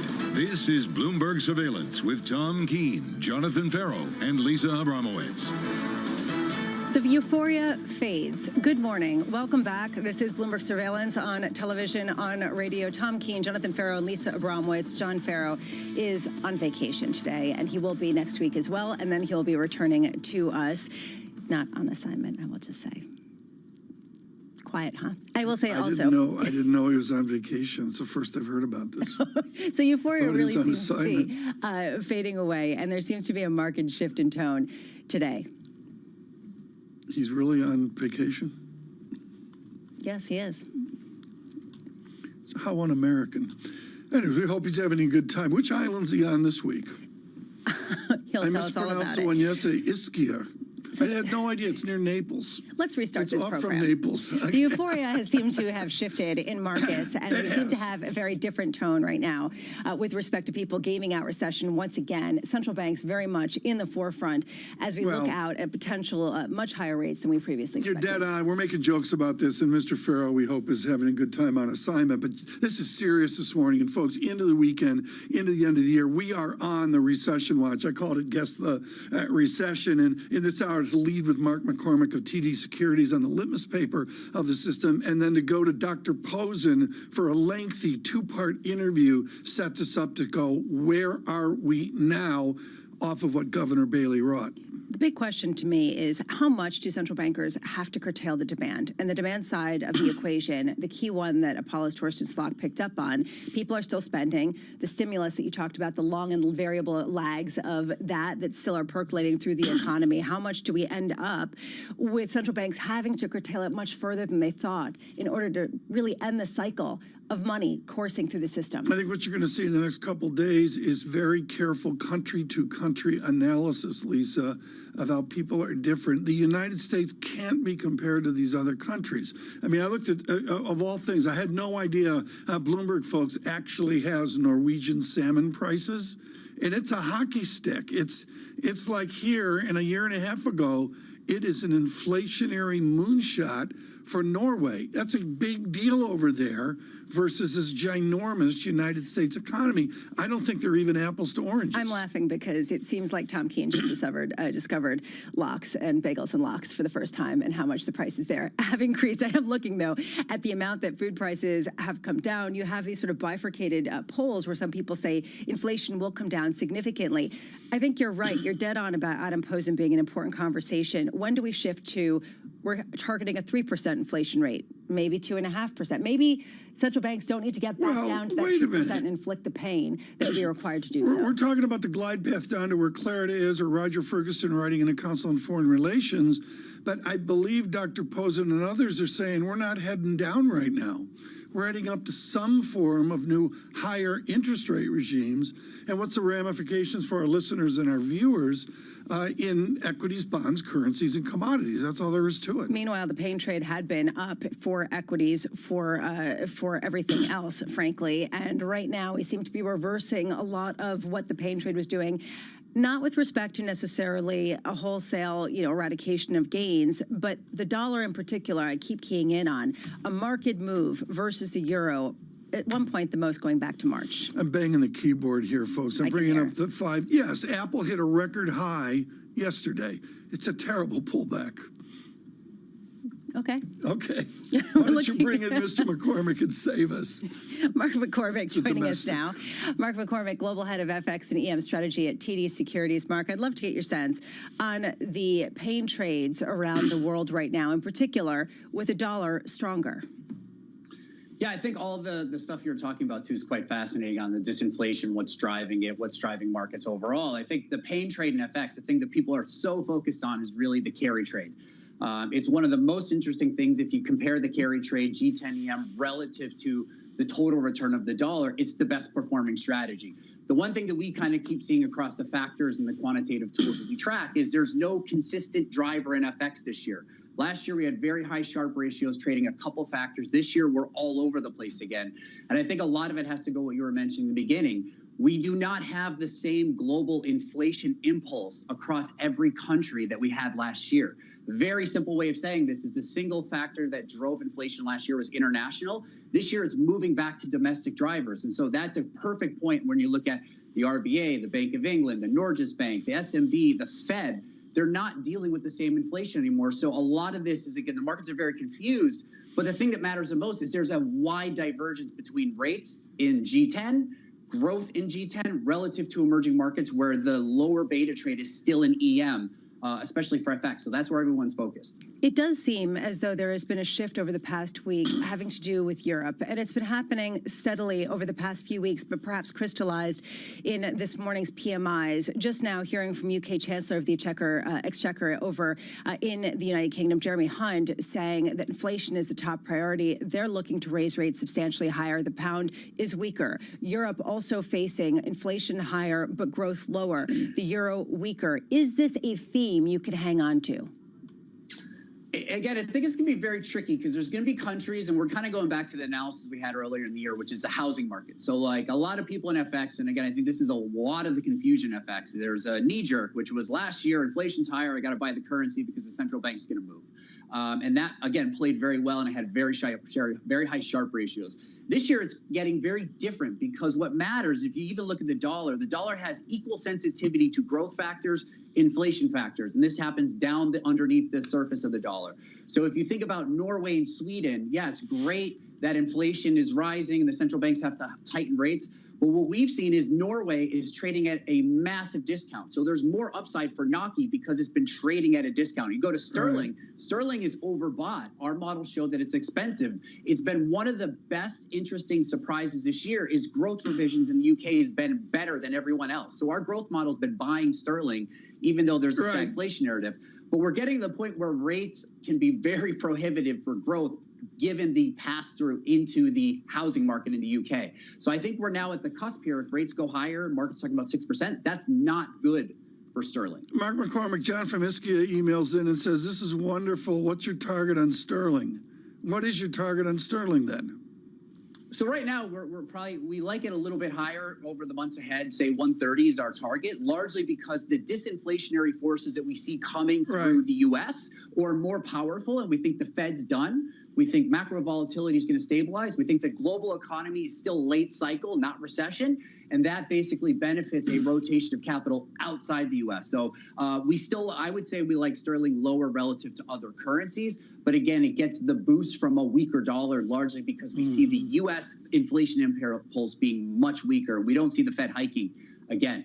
Mark, to what you mentioned before, which is a foreign exchange market that's of massive ambiguity in 2023. What's your reading on history? How does that break? How does the market clear from that opaqueness, that ambiguity? I think the key thing that's very confusing for all of us is the data dependency narrative. And I keep saying it's a euphemism for confusion because I know a lot of people focus on what central banks say and they're trying to follow their language, but their language is irrelevant because the data is creating the context of whether or not what they're saying is meaningful. So what we're doing is I think a big part of it is we have to shift out of the regime.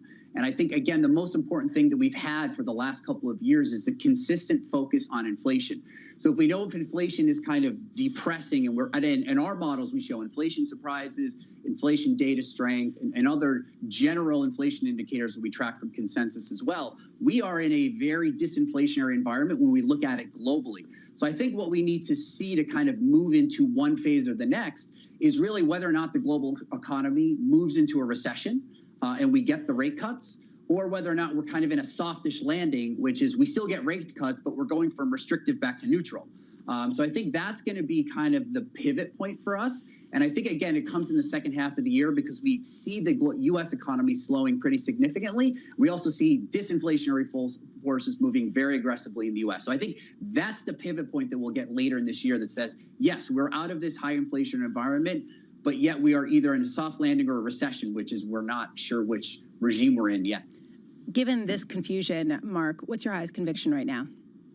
Our highest conviction trade is really relative value. So we are short New Zealand versus Brazil. So you've got recession in New Zealand. Essentially, the RBNZ is tightened too much. And in Brazil, we've got this very nice carry trade going on. We actually don't see the BCB cutting as quickly as the market, which is looking for it this summer. So we've got very strong growth and inflation in Brazil, along with nice carry. And another thing we're looking at is relative value in Asia. So selling the renminbi, which again, the PBOC is easing financial conditions. We're looking for stimulus from China. We're looking for ways to sell that, which is very attractive in carry terms against countries like India. We also like the story in Korea as the semiconductor industry changes and the AI and the tech stories coming back. And also Thailand, which you have seasonality around the reopening of China and tourism and all those things, which is bullish for Thailand. Mark McCormick, thank you so much. Greatly appreciate it with TD Securities as well. You know, we have such an informed audience on radio and television. It's just extraordinary. Jason just kills it as he adds value from Oslo to Bergen. There's a new tax on salmon in Norway. This is a huge deal.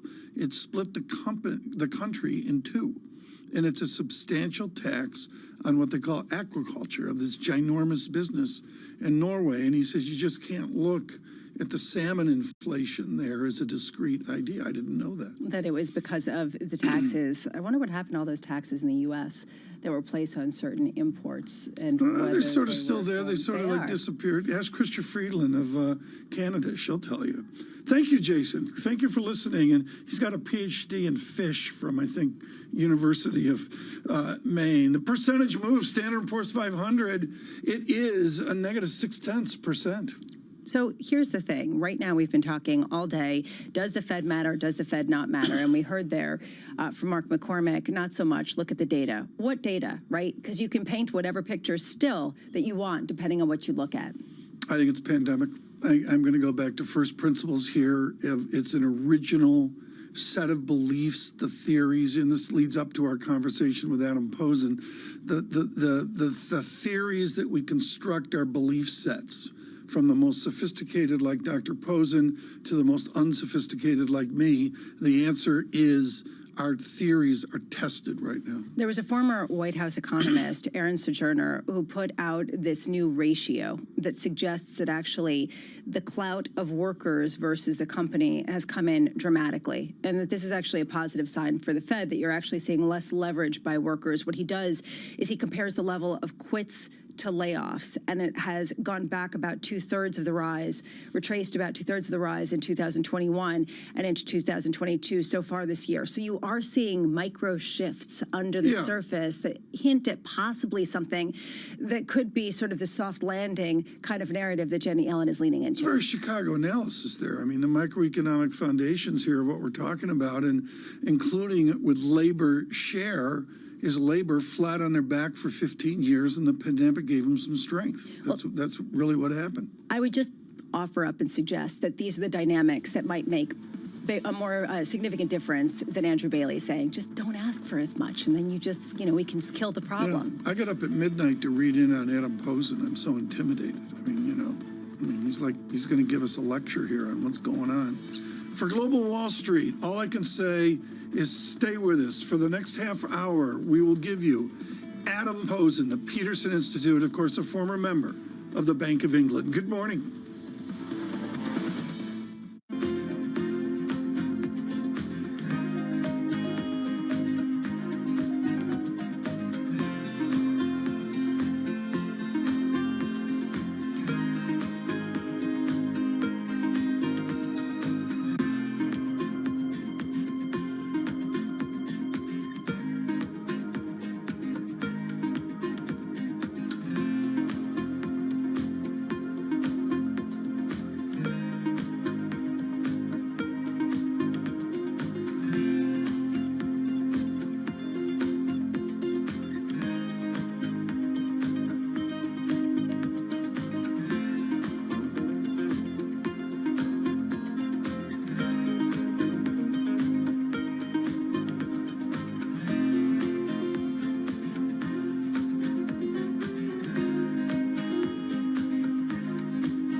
multi-trillion dollar industry. There's a lot of ground to cover. We indeed have a rally. We're talking a lot of dividends. We're talking income. We'll show you what's happening in ETFs like no one else. Bloomberg ETF IQ, Monday on Bloomberg. People ask me all the time, what is the key to being a really good investor? And I tell them it's to surround yourself with and work with the best investors you can find. On Bloomberg Wealth, I'm going to take you to meet the greatest investors in the world, the people that I would like to have managing my money. Climate is one thing that connects everybody across the globe. And if we don't do something about it, it brings down the value of all companies. From New York City, From London, in Sydney, from Washington, in Tokyo. 9 a.m. in Beijing and Shanghai. Good morning, everyone. Have a great evening. Here's what I'm watching. You do not want to miss this Is story. there the kind of upside?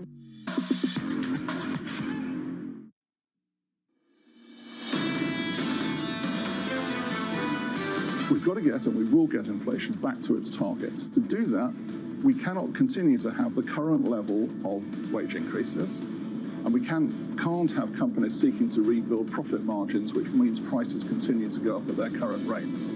But what I would say to people is we expect inflation to come down, and it's important then that price setting and wage setting reflects that, because the current levels, I'll be absolutely honest, are unsustainable.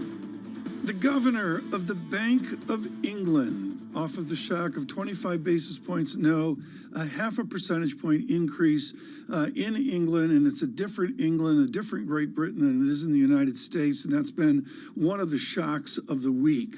Right now, what we're going to do is do what Bloomberg Surveillance does best, which give you an informed debate on the issues at hand. Lisa Bramwitz and Tom Keene, John Farrow on assignment. And joining us now is Adam Posen. He's president of the Peterson Institute for International Economics. He's one of our great American scholars on Germany, and far more than that, had a tour of duty as Megan Green trots over across the Atlantic here in the coming weeks. Adam Posen at the Bank of England years ago. 2 days ago, Adam Posen, you made clear that we would see 6% plus interest rates by central banks, and particularly by the Bank of England. Will that crush the United Kingdom economy? It's going to hurt. There's no question, Tom. Thank you and Lisa for having me back.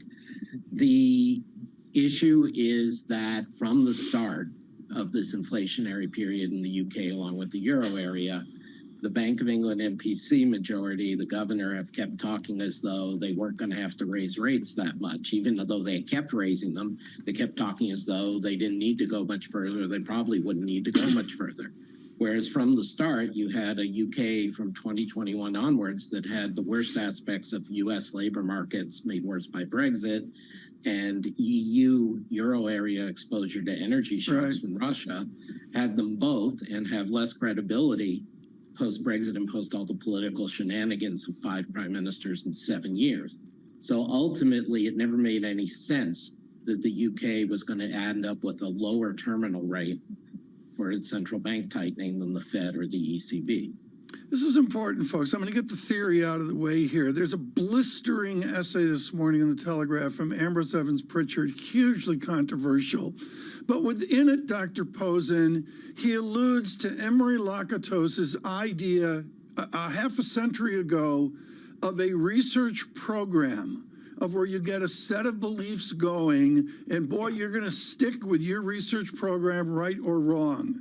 Does the Bank of England have a flawed research program, and do they need to amend it pronto? I fear that they have taken too seriously some of their models. All central banks have investment in their models, but one of the good things that happened at the Bank of England when I was there during the global financial crisis and at most of the other central banks was you realized under those circumstances, you put the model aside. You don't use it if it's not realistic. Unfortunately, to me, the bank has been relying on a couple mistaken assumptions or worldview. First, that there was no erosion in credibility of the overall UK macro policy regime post-Brexit and post-politics, which clearly is not true. And second, that if there was going to be a major real income shock, which they did rightly call, that would lead to a decline in nominal wage growth. And that was clearly mistaken. And I and others and other former MPC members like Sister Wadwani were pointing this out as an error at the end of 2021 in their forecasts. And they didn't come off that until very recently. I'm not conceptual like Ambrose. I'm not going to say this is a Lakatos moment or, change of paradigm, all that. But I think over the last year and a half, 2 years, they have stuck with some model assumptions that were publicly questioned. And some of the members, the external members of the committee also questioned. Adam, are there parallels with the UK and the US and the Federal Reserve, which is currently at a precipice of a pretty key moment? Lisa, I think it's fair to draw the parallel. I think just as with labor markets, just as with energy shocks, it's worse in the UK, unfortunately, in this instance, because it took the Fed a while to change their view on inflation. A bunch of us were beating the drum for them to do that starting at first quarter of 2021. But the bottom line is they did significantly change it by summer of 2022. And they clearly, from the testimony, they don't have a full strategy, but they are aware inflation is job one. They are aware it's trend inflation. They are aware that it wasn't the transitory stuff. So I think the Fed got out of its own way to some degree. We are discussing this concern about whether the Fed can get down to a 2% inflation rate without causing pain that perhaps people are unprepared for. Something that you raised a while ago, that perhaps it's better to get to a 3% rate and be more comfortable with that higher rate. Where are you now in terms of what the Fed has done and where it is heading in terms of inflation rate based on how much it's raised rates so far? I would love for Chris Waller and others to be right. Love to see vacancies continue to come down without unemployment rising, and the pass-through from all the previous shocks to be weeded out and therefore not have to have a much higher rate. I think that is a very bad gamble. I'm in fact more hawkish than even some of my colleagues on this, because even though I'm known previously as an inflation dump, because I see us as having such tight labor markets in the US and such trend inflation persisting, even though it's coming off some, that you're going to need real contraction in the credit markets to get where you need to go. This is really important, Adam. What's required in terms of how high rates have to go in order to get real contraction in credit markets that are resilient? Well, I mean, one way to look at it is that we finally, over the last few months, have spreads on quality spreads between, different classes of bonds or government borrowers versus private sector borrowers that are consistent with a tightening cycle. We haven't seen spreads be that wide, very wide at all until very recently. So similarly, if you, however you want to compute what you think the real interest rate is, we are just now getting to positive real interest rates. And so to me, we are only now getting to tight policy. And especially since the residential construction and employment proved very resilient to interest rate rises in a way that we have not seen before. That to me is the biggest surprise in the U.S. It tells us that the amount of monetary tightening that's been done so far is insufficient. Now, maybe what we're just now gotten over the last couple of months will prove sufficient, but I'd rather err on the side of tightening more and that the U.S. economy, won't fall into recession. We've got time for one more question here, Adam. We're going to bring you over to the next half hour, folks. This conversation is so important with Adam Posen, the Peterson Institute. It's real simple, Adam. There's a whole school of thought out there with disinflationary vectors in place, and we're being successful. And I want to talk about the navel gazing of do we get back to 2% or whatever in the next section. But right now, are you suggesting that we completely misjudge how we will extend the x-axis of these high interest rates, and we will see a 5% or dare I say 6% milieu well out into 2024?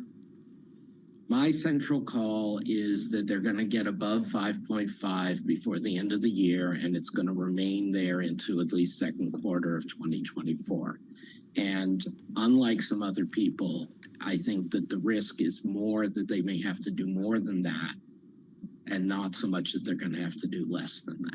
Adam Posen with us, the Peterson Institute, and of course he has led with his colleague Olivier Blanchard on where will these central banks, all the central banks, where will they reset into 2025 and beyond, distant from a pandemic. And Lisa, I'm sorry, this is the dialogue. It affects everything we do in finance, the banking system, and also our investments as well. And it's not the short-termism of the financial media.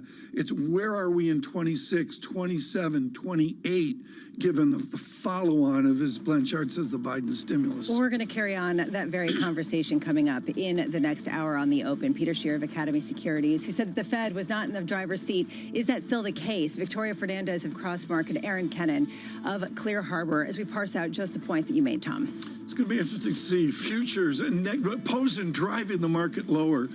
Futures at negative 25. This is Bloomberg Surveillance.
For the first, call it 18 years at Chipotle, this was you come into Chipotle along the line, you interact with the crew, and you customize your meal.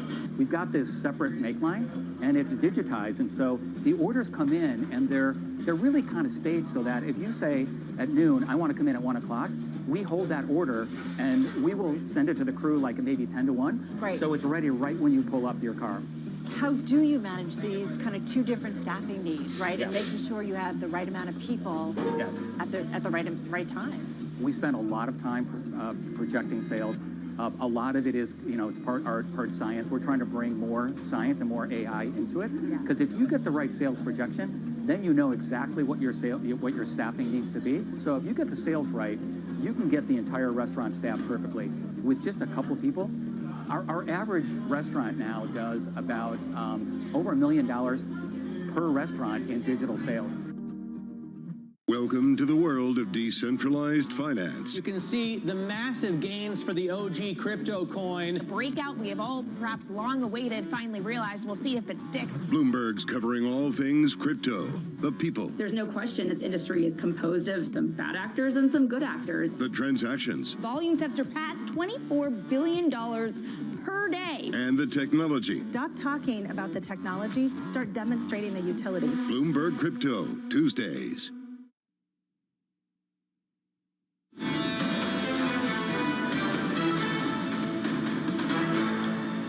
Bloomberg Surveillance. Good morning to all of you on radio and television. An extraordinary Friday. We're reading in for the weekend the huge tumult we've seen in the week with central banks moving rates up, some real gloom about recession. Seen in oil, 68.52 on West Texas Intermediate is all you need to know. The 2-10 spread borders on record steepness, a negative 101, make it negative 102 basis points. Extraordinary inversion. What we're doing, we're talking to a cross-section of people, and we've certainly seen that in views on the equity markets, some huge caution, some optimism, blinding neutrality from U.S. Wealth Bank. And we're also driving forward the conversation wrapped around theory under question. For Global Wall Street, this has been a joy for the last 15 minutes with Adam Posen.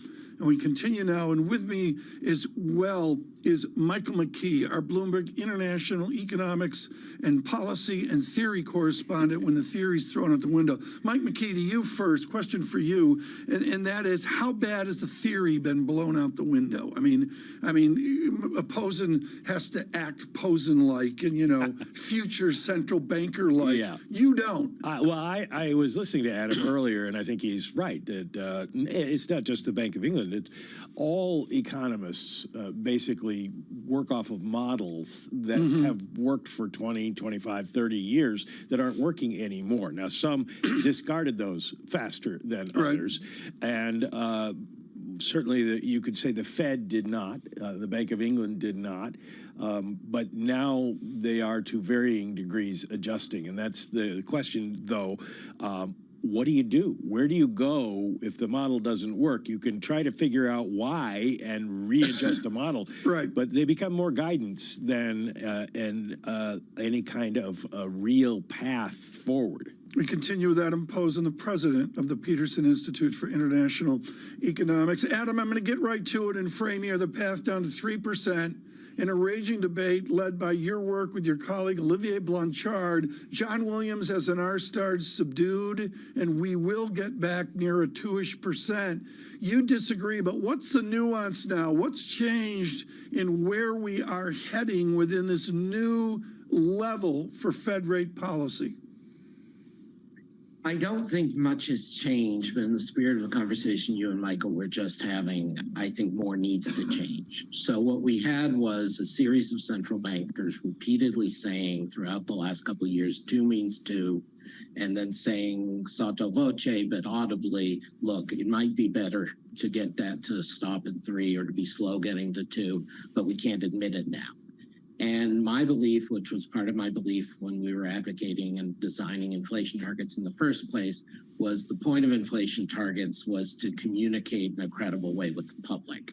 And so I think between a choice of saying you're going to 2, but then taking your time about it, and then maybe in a Fed review in 2 years' time, you sort of admit that you were not going to 2, is not preferable to saying we're only going to 3. And this is actually a virtue of how bad things are, if you take us down from 8 to 3, you're still pretty credible disinflationista. Yeah. What's the Venn diagram look like of Adam Posen in a rules-based John Taylor? Can we be rules-based if we get back to a Posen-Blanchard 3%? Well, inflation targeting, the part of it I'd like to keep is always been what I called disciplined discretion, co-authored with the late Thomas Laubach, or what Bernanke in Michigan called constrained discretion. The idea that it's intermediate between rules and pure discretion. And I think Professor Taylor has been right about a lot over the last couple of years, but I still am not sold on the idea of the rule. What I am sold on is the idea that you can't deviate from the target without explaining yourself and adapting the target. And so I don't know about a Venn diagram. I think we both would agree you need a lot more disinflation than we've had, that the Fed was behind the curve and had a wrong idea, but ultimately it's not because they didn't have a rule, it's because they had a wrong idea. Well, Adam, if I can follow up on the idea of whether or not you want to raise the inflation target, do you have a lot of confidence one way or another that 2% is wrong or 3% is going to fit the economy that comes out of this whole thing? Because at this point, it seems like we don't really know. We don't have a good grasp on where inflation is going and how fast. It's fair. It's a fair question. I want to go back to one basic point, which was when Bernanke, Michigan, Laubach, and I wrote the inflation targeting book. We wrote in it and assumed that inflation targets would be reset over time. As I started saying, and I'm only speaking for myself now, not my distinguished co-authors, as I started saying around 2004, 2005, we made a mistake because people treated these inflation targets like exchange rate targets. They were scared to move them because they were worried it gave a bad message. And there was too much convergence among different central banks and different economies all on this 2%, and that just reinforced it. Whereas you should be adapting the inflation target to the realities, not every minute to make excuses, but every several years to make it realistic. And so to me, there's no question that the higher inflation target would be better. Blanchard used to talk with co-authors about a 4% target. He's now publicly said he's in favor of a 3 rather than a 2. I've always believed it should be higher than 2. Not always, sorry. When I wrote the book, I didn't, but I believed it should be moved as needed. And since 15 years, I believed it should be moved up. So I think there's no harm in saying 3 because you're still going to be credible disinflating from where we are now to 3, and then you're not going to have to go through the major pain of squeezing out that last bit of inflation. Well, let me ask about another communications issue, and that is forward guidance. The Fed and other central banks really like the idea at various times, but now it seems like they're having trouble communicating with the markets since they're unable to say what they're going to do next. Is that a Fed problem, a market problem, or does forward guidance not work as well as they thought? Forward guidance never worked as well as they thought. I mean, back when my first speech after leaving the Bank of England at Jackson Hole in 2012, I made a whole point arguing that forward guidance was never going to work well. And everything since then bears that out. But that doesn't mean you just wander around and randomly say, oh, here's today's data. So like I look at Bank of England, the issue for me, I know we can talk about the Fed, but I mean, the Bank of England, the issue for me is not that they made the wrong interest rate hikes, because they did a lot of them pretty fast, but that they kept saying, well, this will be the last one, or we probably don't need to do more, or we're going to be able to stop at 4%. And so again, it's not so much about forward guidance, it's about they communicated the wrong forecast. And I think the Fed or the Bank of England has to, or other central banks have to say, our forecast was wrong. We are shifting to this forecast. This forecast may be wrong too, but this is the best guess. And therefore you should expect X. You're not going to be able to do forward guidance the way you did in the crisis, because that was meant as a substitute for policy anyways. It was never meant to be a standalone useful tool in a normal situation. I want to get back to Fed policy. I got 2 more questions, Adam, before you go. You've been very generous with your time. And the basic one is what Mike McKee's going to see in the press conference, looking out 4, 5, 6, 7 meetings as well. For our audience, what would you suggest will be the market, the real estate reaction if we get to Posen rate levels? Thank you for generously giving me this much of surveillance time. I think the market's going to be negative, but I don't think in the U.S. it's going to be disastrous. As you and Lisa and John have repeatedly talked about, rightly, this has been an incredibly resilient market in equities, even in real estate. The losses, commercial real estate's different, but in residential real estate, the losses have not been that large given the past run-up. And construction continues. So going back to something we were saying earlier, Tom, I think you're going to need, in market terms, some form of capitulation, because that's just the side effect of there being actual tightening of credit conditions. And I think we're just getting there, but it doesn't have to be disastrous because we don't have the same fragility, I believe, in our financial markets we did in past cycles. At the Peterson Institute, Chad Bona with a great segment on the historic collapse of Switzerland's watch industry. That's how esoteric Peterson Institute can get. One of the things percolating, Adam, in late June is a new bout of American exceptionalism. We're different than they are. Is America exceptional? In a lot of social ways, yes. In a lot of economic ways, no. So our racial divisions, our regional divisions, our gun violence, our nativism, these are all things under debate and which are not under debate in a lot of other high-income economies. So we are exceptional. In our economy, The Economist, as you know, had a great feature a little while back, a great survey talking about the ways in which the U.S. economy powers ahead. It remains to be seen how much of that was sustainable versus how much of that was temporary fiscal. But ultimately, there is some special sauce to the urban, innovative parts of the U.S. economy in services and tech that others have not been able to replicate. And we have to take that as a blessing. We got to leave it there. Dr. Posen, thank you so much for a substantial mid-year conversation. Adam Posen, the Peterson Institute, formerly as public service to the Bank of England as well. Mike, what do you make of all this? There's a debate here. It's wrapped around theory. We can throw out Imre Lakatos and Friedrich Hayek and all these other worthies and giants. Baloney. None of this is in the textbooks, is it? That's really what we're talking about. Yeah, I step back and take a longer view, though, and that's been the history of economics, is that we see economic developments that we necessarily hadn't seen before, and economists come up with new theories. I mean, you start with Adam Smith and go forward from there.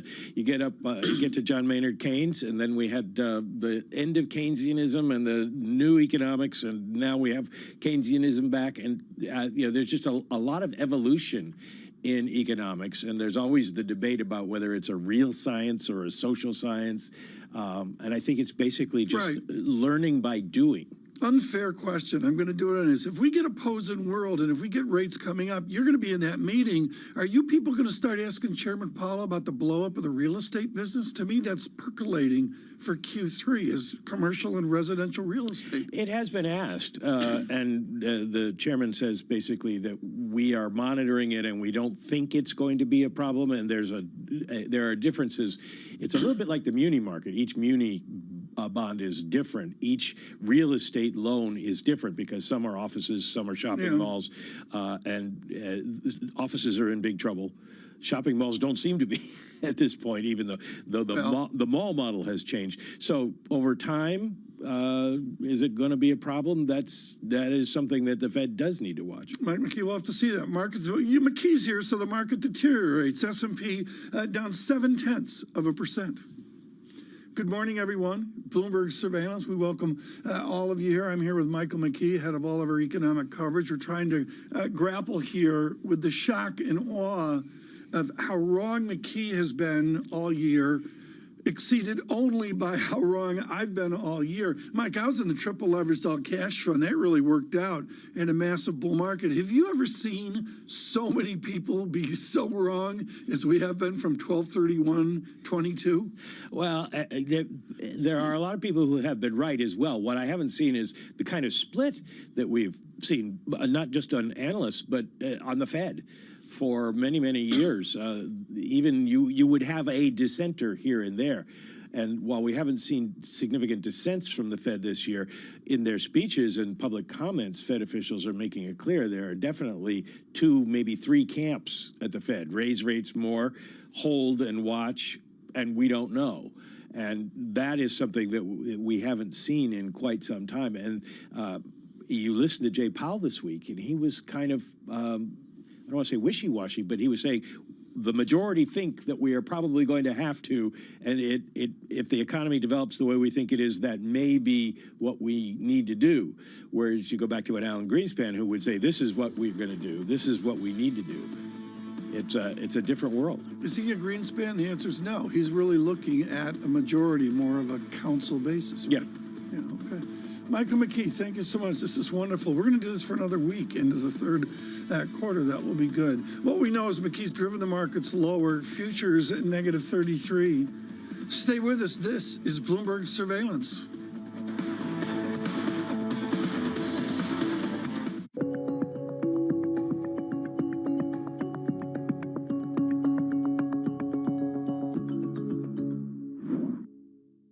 London will stay a financial center. It will stay our EMEA hub. We'll just have a rebalancing onto the continent. And actually, the numbers of who has moved across aren't that big. So it's sort of in the 200 level. And if you think about 15,000 people, that's sort of not that material. And so I do think both will basically continue to grow and continue to be very relevant. What will change, though, and the big thing that's changing, is actually the risk-taking is what's going to move. And so we've historically had risk-taking in the UK. That risk-taking and the assets that go with it, not the people alone, but the assets that go with it, that's the next phase of what we're now moving into. And that will be a material change.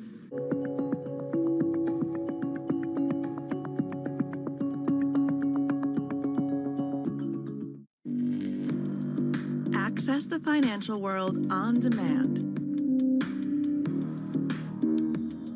Hear from leading economists, policymakers, and industry experts via live and on-demand webinars, only from Bloomberg.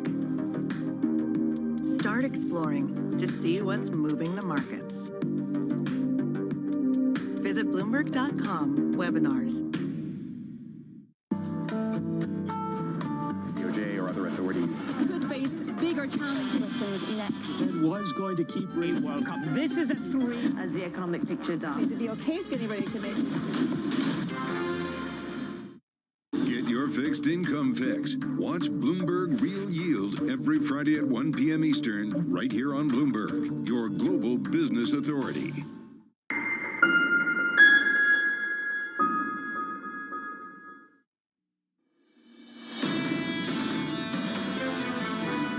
As we continue to see borrowing costs rise, interest rates rise, this is going to undermine affordability and valuations.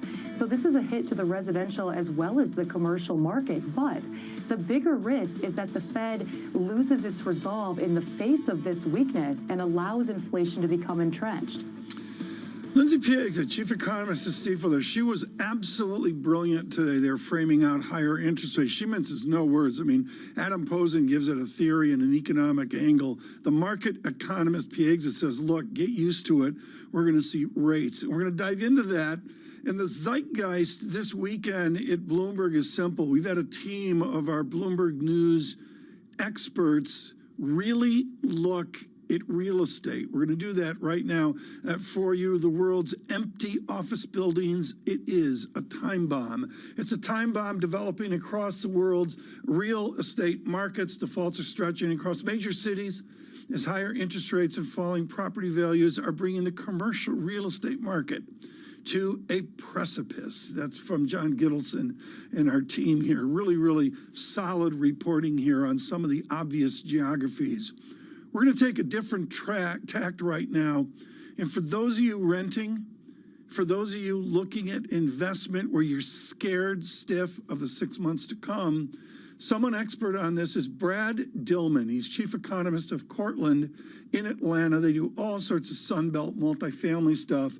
But far, far more importantly, this is a guy out of Washington and LSE in the economics of geography and spatial economics. This is a cottage industry of the London School of Economics, and Dillman is one of their esteemed graduates. How bad is the geography of our multifamily investment right now? We use the inflammatory phrase, this is Gittleson's fault. We use the phrase time bomb. Is your world, Brad Dillman, a time bomb?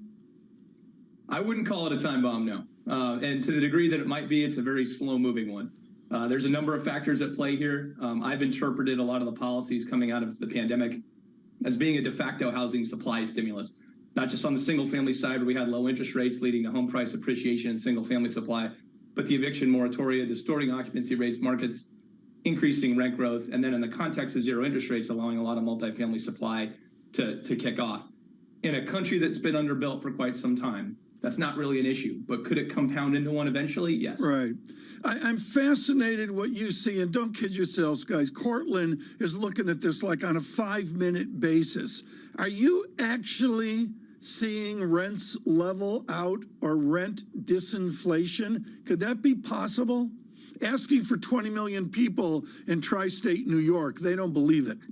Yeah, no, the data is very clear that we've been in a disinflationary rent growth environment. So annual rent growth peaked in general terms, in the summer of last year. It's been slowing since then.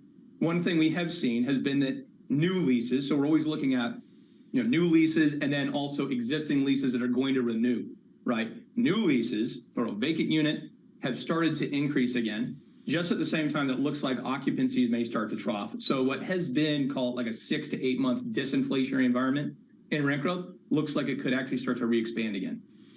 Help me with a knot in my backyard. I mean, what's a typical multifamily size? How many units is a typical Cortland property? About 250 to 300 units. These is, you know, for Cortland, it's suburban mid-rise product, generally in the Sun Belt, but obviously there's all sorts of different types of housing out there. What's the knot in my backyard level right now? Is it tough to build this stuff like it is up in the Northeast? You know, the reality is that the suburbs have never been more accommodative when it comes to multifamily housing. It's a narrative that we hear a lot. If you look at the construction as a percentage of inventory in the suburbs, it's really caught up to the urban core. I see. The problem here, folks, is Brad answers short questions. He thinks he's on TV. You're on radio too, Brad, worldwide. So you're allowed to expand on that. I want you to expand right now on your optimism on multifamily housing over the next 2 years, because all we get up here in New York, all we get is gloom on real estate. I'm not hearing that love from you. Are you optimistic about multifamily development? Am I optimistic about development? No, I'm not. And the reason for that is the interest rate environment. If we look at the cost to get a construction loan for the larger kind of product that, say, Cortland would develop, this 250 to 300 unit product, it's too stiff right now.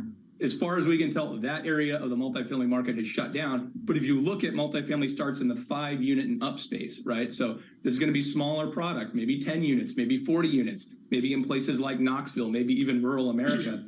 This kind of product is still starting and is still underway. So July 26 and September 20 are Fed meetings. If they act, and I'm not going to say highly likely, but it is probable that they'll find a new rate regime at a higher level. What does that do to multifamily real estate, and for that matter, commercial real estate that you study across America? Right. So obviously, just by keeping financing costs high, it's going to have an impact on values. We've already seen an impact on liquidity in the space, meaning we haven't seen too many transactions. It's going to make further construction a little bit more difficult and will certainly lead to some distress. Right now, it would appear that the distress is really going to be in that construction and transitional financing space, maturities in the 2023 through 2025 range. If rates do stay high like that, and let's say we do hit a new regime of saying, you know, okay, the Fed funds rate is going to be at, 3 to 4%, in perpetuity, with bouts up and down, we would need to see an inflationary environment that corresponds with that. Right. So we would need to see rent growth or cheaper inputs into the development process in order to see development continue at pace. On Bloomberg Surveillance on radio and television, we're talking with Brad Dillman of Atlanta, of Cortland, where they do multifamily housing. It's something, and I'm really at remiss of this, folks. We ignore this, and it's completely a New York City conceit, and we should not. It's a huge part of a discussion in America. I want to go demographic on you right now, Brad Dillman. I'm going to be the only one left on the island of Manhattan. Everybody else is moving to Florida. Is that a cliche, or is there something actually true that we all got to move down to Atlanta Braves baseball? It certainly seems like everybody's moving to Florida sometimes. The reality is, too, when we look at some of this information, that we're saying that the migration to the Sun Belt has actually slowed a little bit. We look at cell phone data, we look at the census's, population and components of change tables. It's still there. People are still moving, but it has slowed down a bit. Something that we don't talk about, that we don't hear a lot about, is immigration. Now, immigration has actually kicked off very strongly over the last few years, really coming out of the pandemic. If you look at the foreign-born adult population, it's increased nearly 5 million people in 3 years. Right, that's bigger than the population of New Zealand. It's bigger than the population of whole states like Oregon in 2020. This is a story for gateway markets and what are new gateway markets, places like Atlanta and Front Range, which are probably seeing, as best we can tell, more immigration proportionally than they would have historically. But this is everyone, Brad, in New York City of every walk of life is talking about this, the extraordinary expense of some of our major urban areas. And there's other issues, crime and that, I get it. But there's this huge study of what our kids are doing. Does Cortland have research that with a vengeance, the younger crew, they just simply can't afford it, and they're moving down to a Cortland multifamily to rebuild their lives? I don't know about that as far as people moving interstate. One thing that we have seen in our own data has been that we have been a beneficiary of people moving interstate, but whether or not these are people are choosing to do that in the sense that they have to do it, right, because of their own personal affordability situation, not something we have clarity on. We do know that the general narratives that people are kind of bumping down the urban hierarchy because of cost of living reasons. Brad, thank you so much. Generous of your time. Brad Dillman of Cortland, early morning in Atlanta here on something that, folks, this is completely my fault. We don't cover municipal bonds. We give short shrift to multifamily housing, which is dumb, dumb, dumb.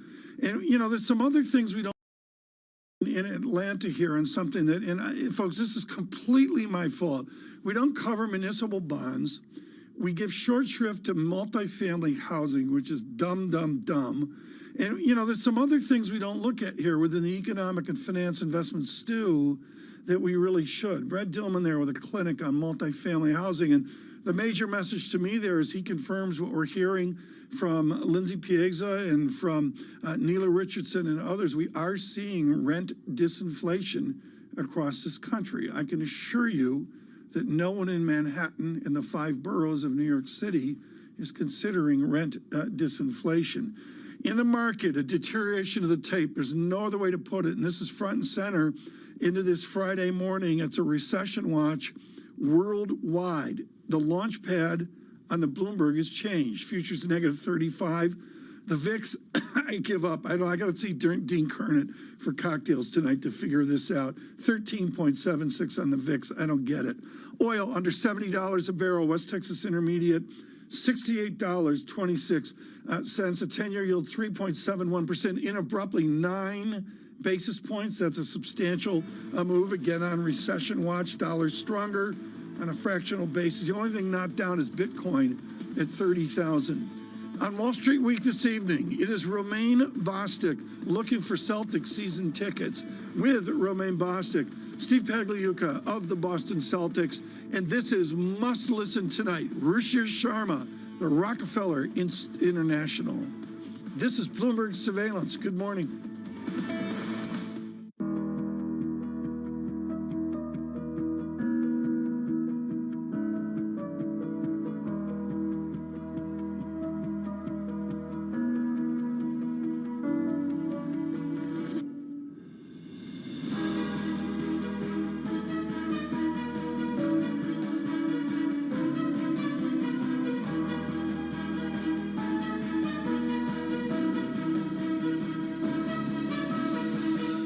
Venture capital.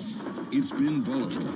From bank crisis anxiety to AI exuberance, Caroline Hyde and Ed Ludlow chat with the biggest names about the latest tech trends. Is AI going to dominate the earnings narrative for this sector this week? I think we're seeing opportunity and potential platform shift that we haven't seen in a long time. If you're a company today and you're not embracing the changes that are taking place with AI, you're going to be behind. How do you prove to the investor base that you haven't just tacked on AI to make yourself sexy? It's very hard to differentiate if you're not experienced with AI. The startup stories. We think this is a watershed moment for technology. Certain categories are more exciting than others. Right now, obviously, generative AI is a category that is very exciting to startup founders, customers, and venture capitalists as well. So what we are seeing is a new area of opportunities for new founders to come and change the industries that matter. And the real talk on realistic valuations. Some of the best opportunities are sitting right in front of us. How do you discern which ones are good on the marketplace right now? I think founders have woken up to the reality that taking on more money at higher terms doesn't necessarily play to their benefit in the long run. How do you actually invest?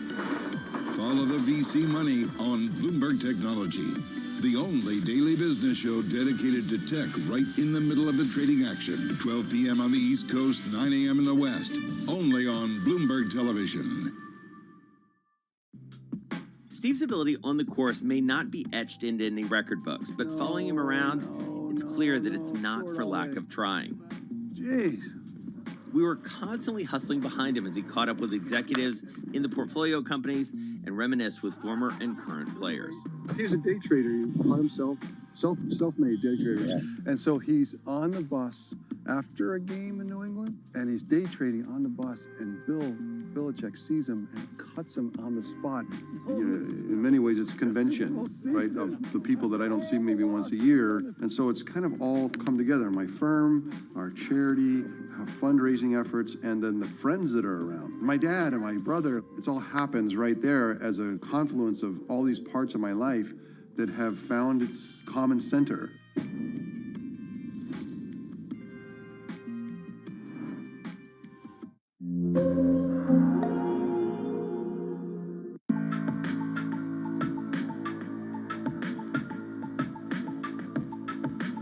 This is Bloomberg. From New York City for our viewers worldwide, I'm Lisa Abramovic in for Jonathan Ferro. This may be the end to a 3-week winning streak as we see a soggy finish to a soggy week. The countdown to the open starts right now. Everything you need to get set for the start of U.S. trading. This is Bloomberg, the Open with Jonathan Ferro.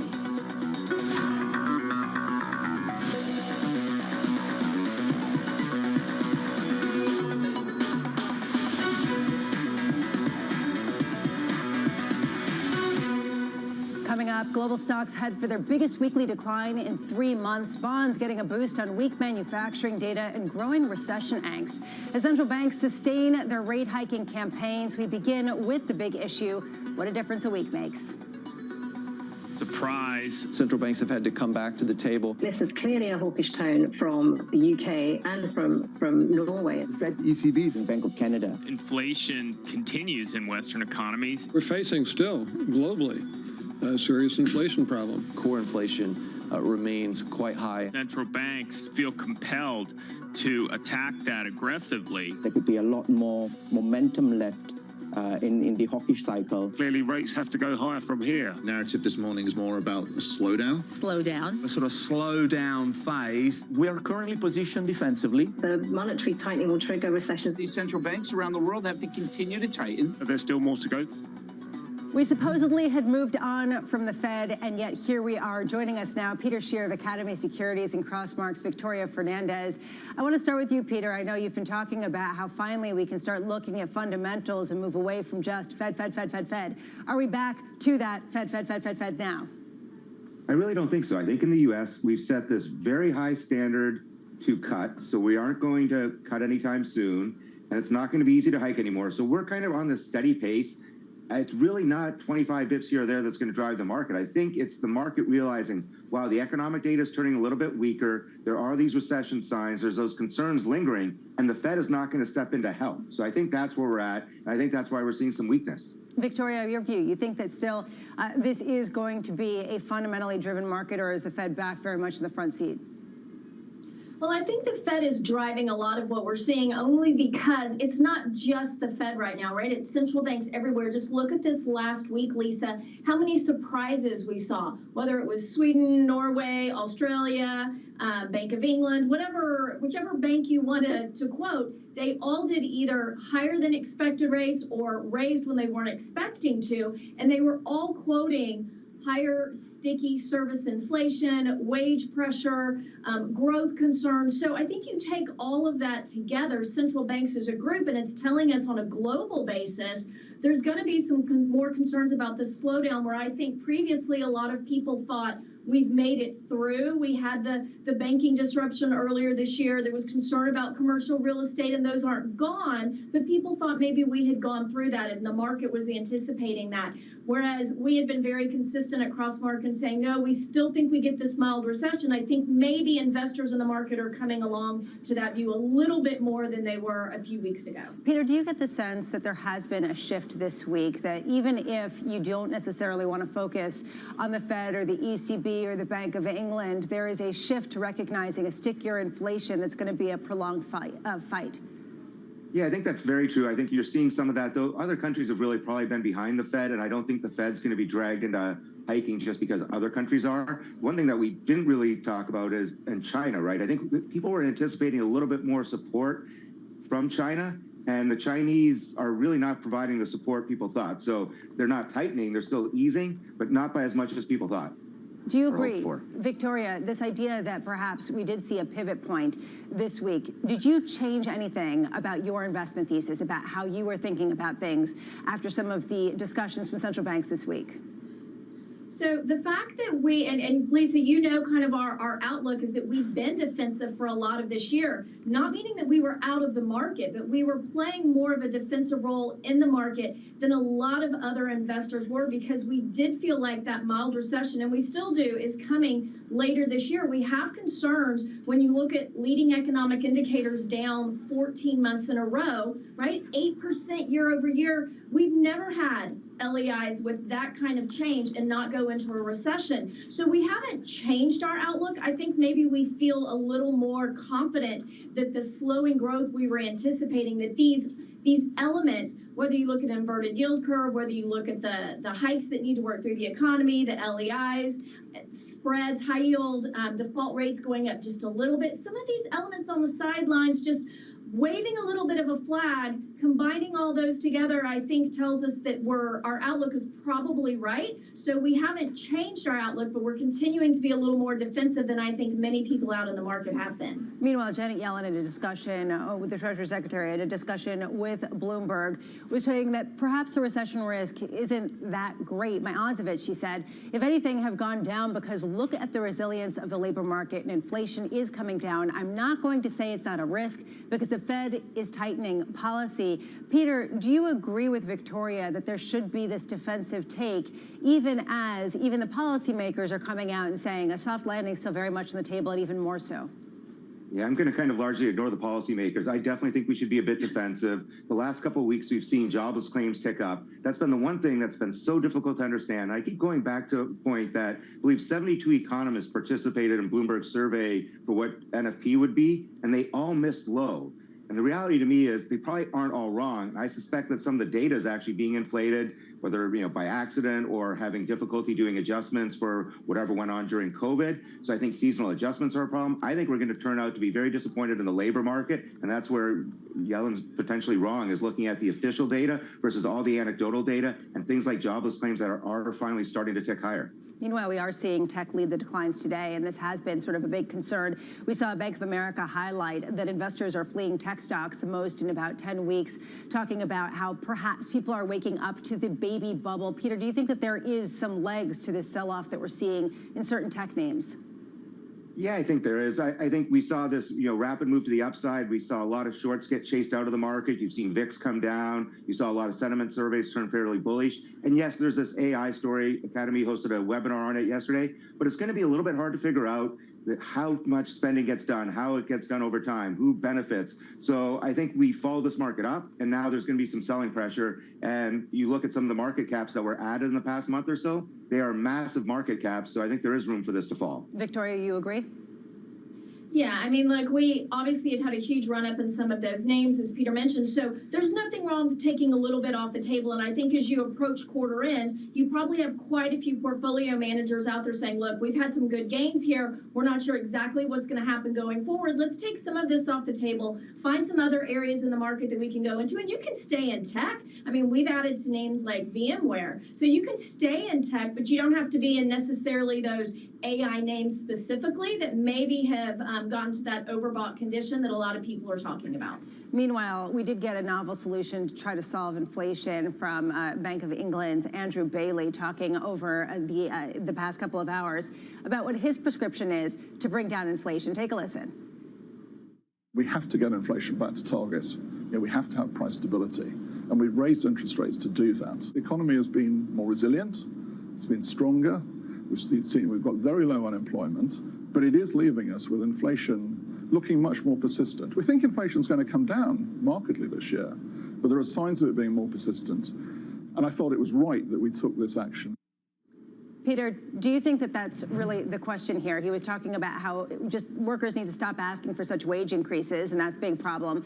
And then also you need to see businesses just accepting lower profits. Is that a reality of how we're going to solve the inflation problem? I think it's going to be the consumer starts getting tapped out, the consumer stops reaching, stops spending. People are going to have to adjust to that. Again, it's only probably less than 10 years ago that Janet Yellen herself said deflation is the biggest problem. So I think, especially at England, there's a political element. Everyone's trying to calm the people down. So they're saying a lot of things that I'm not even sure how much they believe. I think we're seeing deflationary pressures in many respects. It's going to balance out. These things take time. You see ebbs and flows. So I'm not particularly worried about inflation, and I think they're overreacting to this concept of sticky inflation. I think that's going to as well dissipate over time. And this is the tension we've been feeling, particularly Atlanta Fed President Raphael Bostic, who is talking this morning about some of these issues. Peter Scheer, Victoria Fernandez, both of you are sticking with us. We do hear from a number of other Fed speakers coming up over the next couple of hours, with more still to come before Monday. Here to break it all down, of course, is our own Michael McKee. Mike, what are we expecting?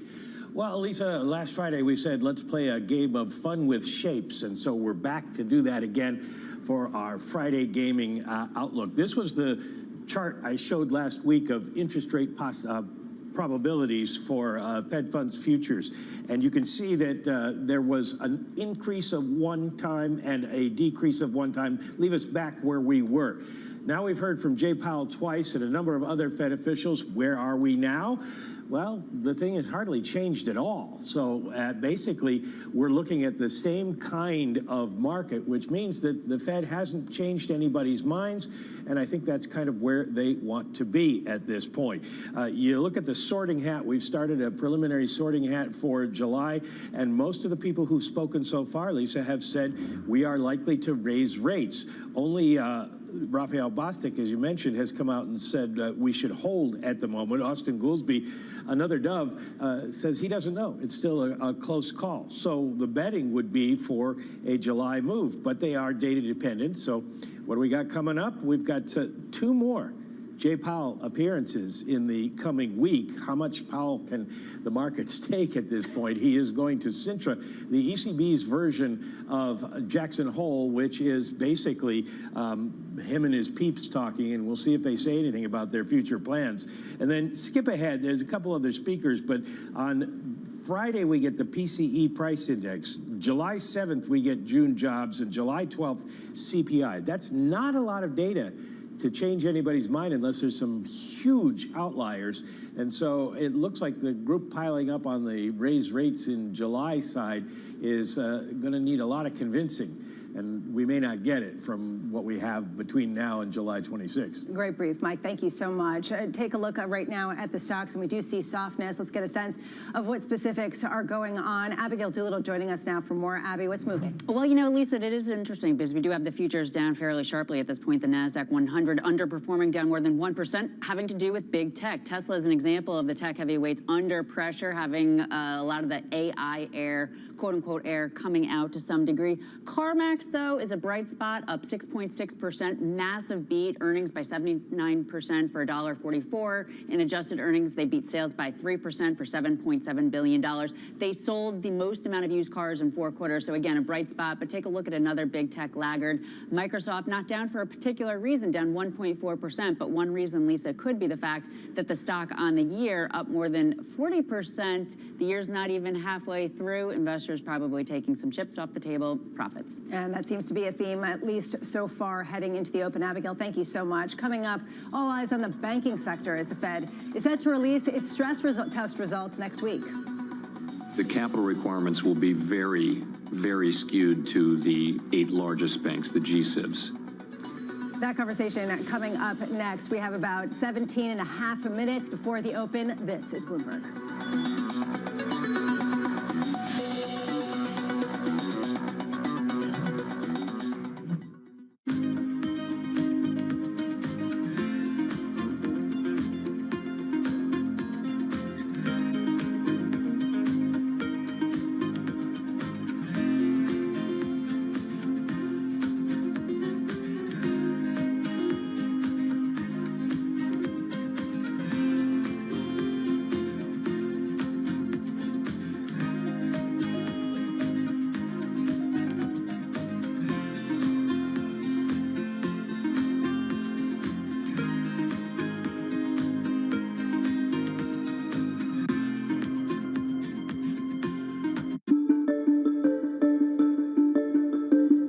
Maybe I should go do something else. I can't do anything better than I'm already doing. I've already turned this company around. I've made a lot of money for the investors, the shareholders, and yourself.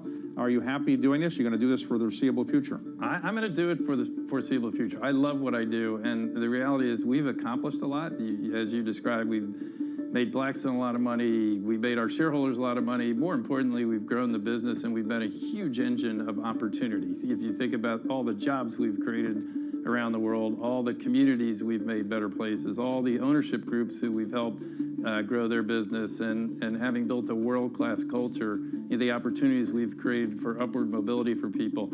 And this business, I would still say, is like a coiled spring coming out of COVID particularly. So I feel like we just have more to do. My job's far from done.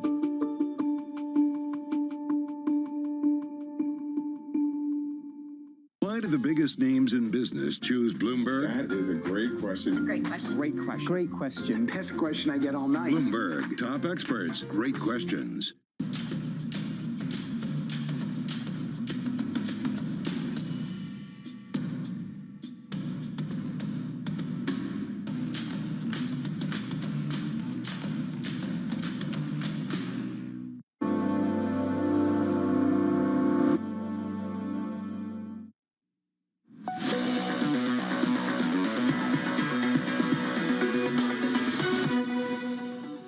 Capital requirements will be very, very skewed to the 8 largest banks, the G-SIBs. There may be some capital increases for the other banks, and there won't. I think none of this should affect banks under 100 billion.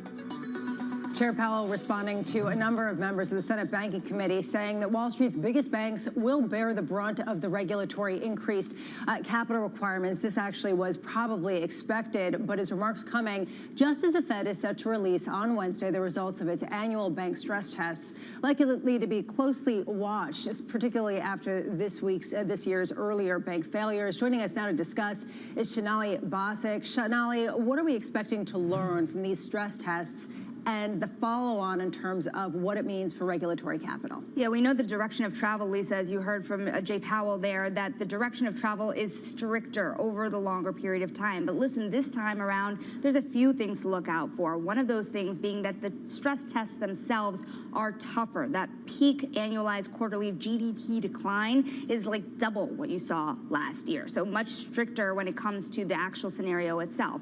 Now, remember, there's also this concern here that so much of this is so backward looking.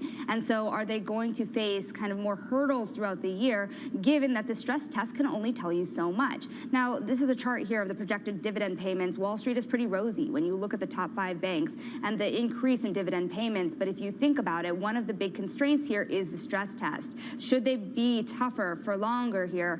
Do those start to materialize the way that Wall Street hopes so? There's a lot of skepticism out there that you can see the banks give back more, especially when the Fed is also proposing a new test here. That is that qualitative test to the trading desks, which will not count this time around when it comes to capital levies, but is certainly something that the Fed is looking at in the future. Mike Mayo of Wells Fargo raised a really interesting issue. He wrote, quote, "We've already lowered buyback assumptions well below historical levels. The biggest industry issue is that rules are not counter-cyclical as intended, which, if pushed too hard, could cause a credit crunch or more inroads by unregulated shadow banks."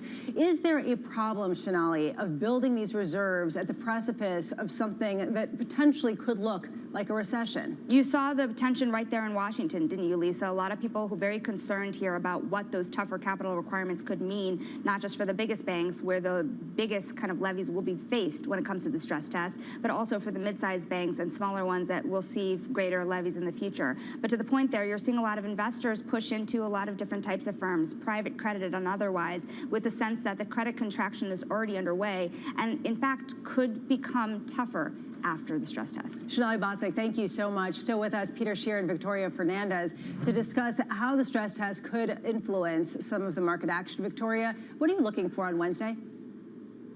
Well, you know, it's interesting when we think back to the conversation around Silicon Valley Bank and First Republic and what would have happened if they had been doing the stress test for them, and they said the banks would have passed. So you knew at some point we were going to have to come and get tighter and tougher stress tests. So yes, we anticipated that that was probably going to happen. I don't think that's a big surprise for anyone. It does make you start to wonder on the big banks, what are those balance sheets going to look like? How much are they going to have to either keep in cash or, again, put in some short-term elements in there? And what does that mean if rates continue to go higher? So I think there's a lot of questions around it. We expect to have tighter conditions come out of it. But talking about financial conditions in relation to this, we thought that the banking disruption would actually tighten financial conditions for the Fed. And what we've seen is that happened initially, but that has already been pulled back somewhat in easier conditions as we realize that was not a huge contagion effect. So we'll see the effects that come out of this. I don't think we'll see anything immediate, but as the year goes on and banks start to shift their balance sheets, we'll see how that affects their net interest margins and other elements. Peter, do you think that the financial crisis or the financial hiccup is over, or do you think that we will see the beginnings of something more protracted? You know, I'm still worried about where commercial real estate sits on portfolios, what the balance sheets look like. I think it's going to be protracted. I don't think it's going to be deep. It's not going to affect everyone. I do think this policy is incredibly reactionary. At some level, this was a really simple thing. Bank deposits went from 13 trillion to 18 trillion, so $5 trillion growth in a 2-year space during ZIRP. So there was nothing good to invest in. Some banks, particularly the large banks, that maybe only increased their deposits by 10, 20%, so it wasn't massive. Silicon Valley Bank, on the other hand, grew by multiples. So they had all these huge inflows of assets at the time where there was nothing good to buy, so the deposits had to go somewhere. And then some managers made bad decisions. They bought a lot of long-dated treasuries. They did things wrong. So I think this was way more isolated than what the Fed is now trying to respond to. And I think that's going to be a mistake. It's a potential drag for no good reason. I think you're going to see banks get forced to issue a bit more debt. It's going to drag up their cost of funds. And to me, it's all very reactionary, much easier explained by anything else. And we should be spending time trying to figure out a little bit more what really is in the commercial real estate side, the things that are harder to value, and what sort of stress we want to do there, and whether it's valid or not. Peter, do you think that higher capital requirements make bank stocks less attractive, particularly of the biggest banks? You know, I think right now it's certainly not helpful if their net interest costs go higher, either because they're having to chase rates higher and pay depositors more, or they get forced through some new version of TLAC to issue longer dated bonds disproportionately compared to their deposits. All those things I think are going to be dragging. To me, transactions continue to remain low, right? To me, banks always make a lot of money when you have high transaction environments. With mortgage rates where they are, you're not seeing that mortgage turnover. You're not seeing the refinancings. So I think it's going to be a little bit of a struggle for a year or two. I think they're fine. They're not overvalued or anything like that. So there's potential, and there's still probably real potential if you can pick up a few of the regional banks that got thrown out in the wash, who actually have very, very strong business models. What's your view, Victoria, especially given how much some of the big financial centers have lagged behind in terms of stock performance this year? Yeah, you know, financials were actually one of the sectors that we thought were going to do really well this year, and they've just been hit so hard, especially following everything that happened back in March and April. But I think we have to look at lending, too. When we talk about are they going to have higher capital requirements? What is that going to mean in terms of lending? What is that going to mean in terms of their margins going forward? And that's where bank earnings could get hit again going into the second half of this year. We've liked the financial sector. We've liked the balance sheets of these big banks. I think you look at a JP Morgan, a Bank America. These are good banks. They're good companies with good business models. They have good management teams that are there. So you don't want to see regulation come in and really shift that tide for them. But it looks like we might get a little bit of that. We have to watch lending. If lending continues to grow, then I think they can be okay after this. But we'll definitely be hearing what they say in their earnings going forward. Peter, what do you think in terms of the consumer lending that we've seen, the card usage that's been kind of exploding upward? Do you think that that is sustainable and a good business model at a time of potentially turbulence economically? You know, just before this segment, I was checking out delinquencies. They're all creeping higher. They're still low by historical standards, but you're starting to see whether it's autos, some credit cards, they're creeping back up, and in some places maybe are a little bit higher than average past. Nothing alarming, but I'm a little bit worried there. And I think the other big question is not just banks' willingness to lend, but what's going to happen to the demand side of it. I think we're seeing a little bit on the corporate side. There may be less demand for corporations to borrow, less demand from real estate to borrow. So that could be a problem of slowing the economy, not just banks making it more difficult to borrow, but companies deciding the business environment's not conducive to levering up. Peter Scheer, Victoria Fernandez, both of you, thank you so much for taking the time this morning. Happy Friday. Have a wonderful weekend. Coming up, the morning calls, and later, Aaron Kennan of Clear Harbor Asset Management joining us around the bell as we do head into the first weekly loss in a month. We will be parsing out where the winners and losers are. This is Bloomberg.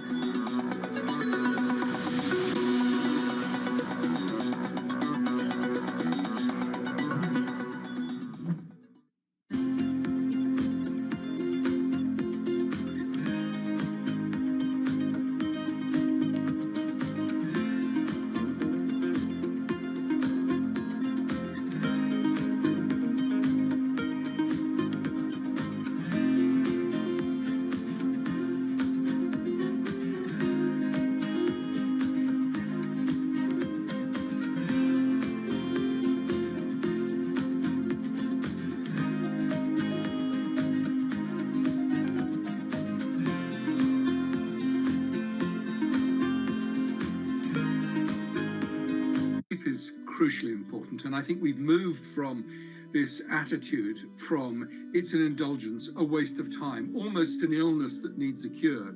For something as universally important to human life as sleep, mysteries surrounding its necessity and utility have only just been recently uncovered. Some of our biggest discoveries were in the 1970s or 1980s, and so it makes it a really exciting field because it seems as though we're uncovering new insights each and every day. Some scientists are going further to find out how sleep and what happens there can be harnessed to further expand our understanding. It's easy to memorize things. That makes you smart if you can spit back a lot of facts. But if you want to be wise, if you really want wisdom, you got to know when and how and why to use that information. And that's what your brain figures out while you're sleeping.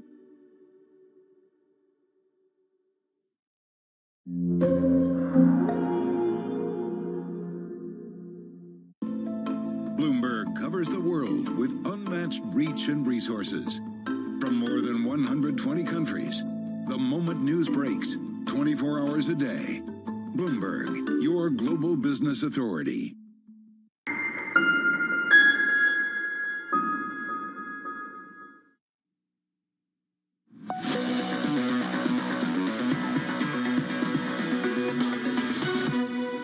Time now for our morning call. So look at some of the analyst recommendations on Wall Street this morning. First up, MoffettNathanson upgrading Wayfair to market perform with a price target of $44. The analyst seeing the company benefiting from the recent Bed Bath & Beyond bankruptcy. Next up, Argus downgrading Humana to hold. Analysts seeing the company facing margin pressure as a result of higher medical costs. And finally, Roth MKM raising its price target on Celsius Holdings to $160 from $130, keeping a buy rating. Analysts predicting the company's growth will come in better than expected over the next 3 years. We are seeing possibly the first losing week in more than a month in the U.S. Coming up, we'll discuss that as well as everything else with Aaron Kennan of Clear Harbor Asset Management.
Chinese technology companies, let's say Alibaba, Baidu, Tencent, they have gigantic market values and they're very prominent in China, not as prominent outside of China as obviously in China, and certainly not that prominent in the United States.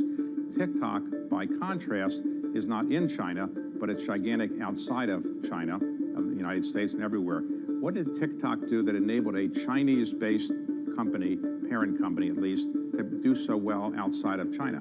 We think it's challenging to build a global company in general, but the best ones we have seen so far are ones that take very consistent global learnings and adapt them to the local countries that they are operating in. So you need to be global and local at the same time.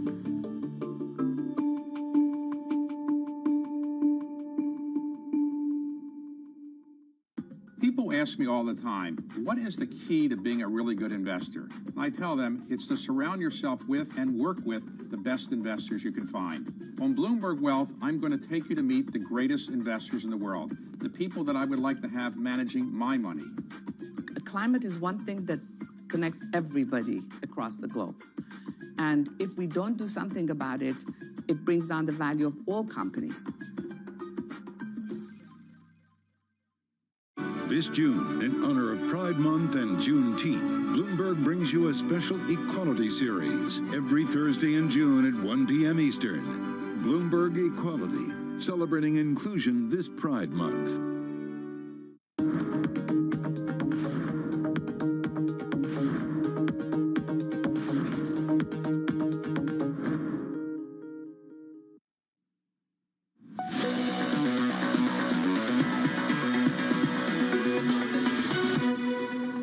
Seconds to the open, and we are looking at puppies on the NYSE.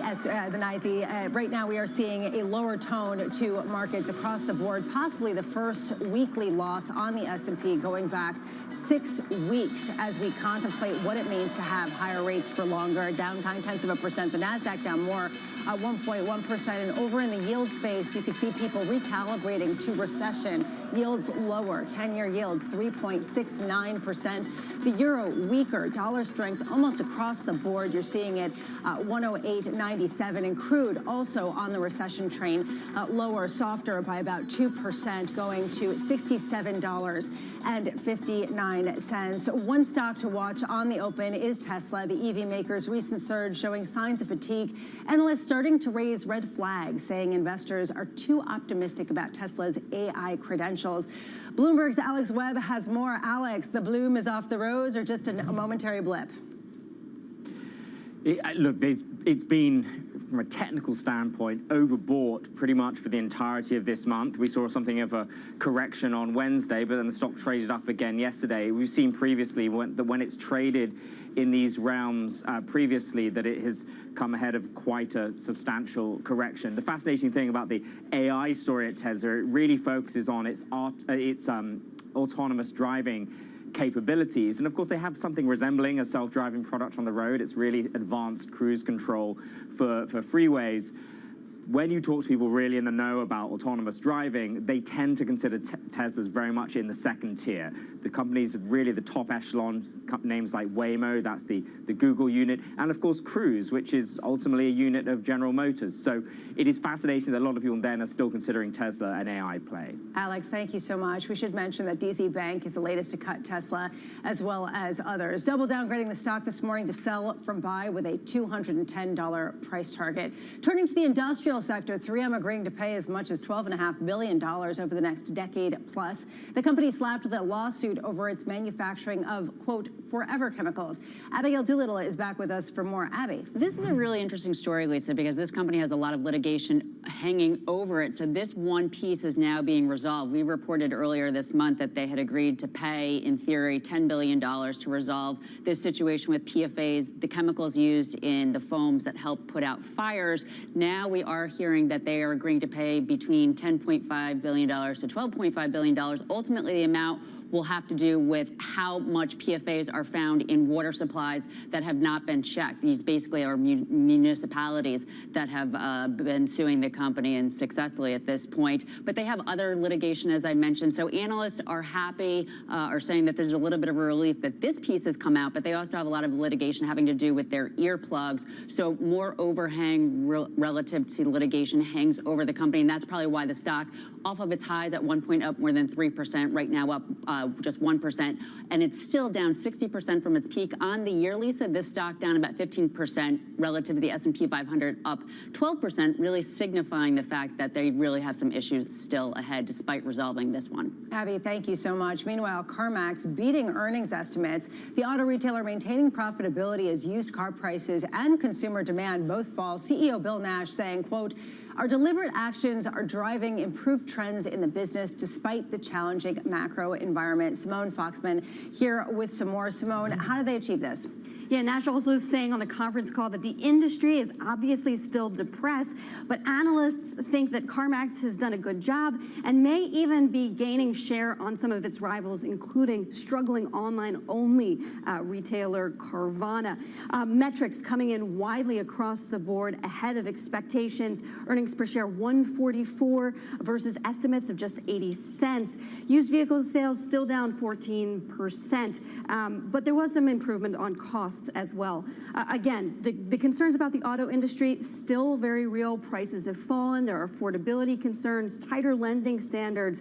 However, Bloomberg Intelligence says that with more than $2,300 coming in for CarMax per unit, wary buyers may also look to CarMax, again, ahead of Carvana, which has been struggling, and that may be improvement for the company in terms of overall sales. Simone, thank you so much. Turning to retail, Under Armour downgraded by Wells Fargo. Analysts saying the sportswear brand is seeing pressures from elevated inventory and a, quote, lack of catalysts. Katie Greifield here has some more. Katie, the sort of boom and bust of casual leisure wear.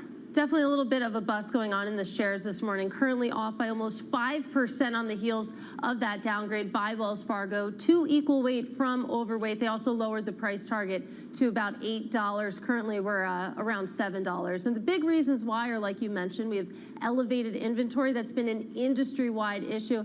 There's also Under Armour's outsized wholesale exposure to North America. And while Wells Fargo still thinks that Under Armour's 2024 EPS guidance is, quote, reasonable, there's risk to the top line due to the demand dynamics in North America, and also that the wholesale channel there will likely drag on revenue growth. So you add that all together, and Wells Fargo thinks that Under Armour shares will probably be range-bound for the next 6 to 12 months, Lisa. Katie, thank you so much. It's hard to imagine being in the retail industry with the booms and the busts in the post-pandemic reality. Meanwhile, real question around who the leadership is going to be and whether it can continue to be big tech. Clear Harbor's Aaron Kennan sounding the alarm on the narrow leadership in the stock market, writing, quote, equity market returns mask the tepid performance of the broader market. 80% of the S&P 500 return has been driven by 7 stocks. As of the close on June 21st, 217 of the S&P 500 companies are down on the year, with 5 of the 11 S&P 500 sectors flat to negative. Aaron Kennan joining us now. Aaron, how do you know what is the appropriate valuation and the balance in a market that maybe is trying to right-size itself this morning, but certainly has seemed lopsided up to this point? Yeah, thanks, Lisa. It's certainly a challenging moment to try to assess it all, but the top-heaviness of the U.S. equity market certainly is a point of caution for us. The fact that we're starting to see economic data decelerate, deteriorate on the margin with forward earnings multiples on the S&P, I call it 20 times, doesn't leave a lot of room for error. And then you sort of pivot to the other major asset class, fixed income, and that looks reasonably attractive relative to both nominal historical perspective. We haven't seen rates this high since pre-great financial recession of 08-09. And if you look at the yield to maturity relative to long-term inflation expectations, that asset class looks quite attractive. Keep in mind, though, we are, heavily allocated to equity, so I want to sort of make sure that my comments are somewhat measured. Well, but if you're heavily allocated to equities, where? If you see possibly this lopsided nature of the gains being overplayed, do you avoid big tech? Do you stick with it? Is it a momentum trade that has legs? Well, I think it's important to note that we're long-term investors, and so sort of the fickleness of the market in the near term and maybe the slight sort of elevation in valuations is while something we're focused on. We recognize that it's very difficult to pick tops and bottoms. But with that said, we think that there are some really interesting opportunities within the U.S. equity market. And we think there are some interesting opportunities if you look at the valuation of the European equity market and you look at the possibility, fingers crossed, that maybe the war in Ukraine subsides and perhaps there's some closure on that within the next 12 months. You're going to have European industrial behemoths in Ukraine rebuilding, and that should be a tailwind for Europe, not to mention consumer and business confidence rising on the heels of a catalyst like that. And then, of course, Japan is, for us, becoming a more interesting region to just modestly tilt overweight, given some of the regulatory nudging that's happening there, the cheapness of that market generally, the focus on return on invested capital there, and ultimately what that leads to is higher dividend payments by management to shareholders, shareholder repurchases, and even maybe more M&A activity. So Japan looks sort of interesting. And then technically, we're moving back up towards that level last seen in 1989 of 39,000 on the Nikkei. Looks sort of like an interesting moment to be allocating incrementally more dollars into that country. A lot of people agreed with you on the Japan point, but also on the European point earlier this year. There was a big flood of cash into the European market, seeing some potential growth and a later cycle in terms of the ECB's fighting of inflation. That tone has shifted over the past few weeks, especially with the PMI data that we got out of Europe, out of Germany, out of France in particular. Does that change your view? Well, I mean, Europe is essentially already, we believe, in a recession. As you mentioned, manufacturing data has been really weak. So what's priced into the market now? I believe that's priced into the market. The bearishness of sentiment, both from the consumer and those who run businesses in Europe, seems to be at relatively weak levels. And so it's sort of that rate of change possibly to the upside as we come out of this that is something that we're keeping our eye on. And you look at multiples too, both on a relative basis within Europe and relative to the U.S. And Europe's trading at many handles cheaper, even on a sector-adjusted basis, to that of the United States.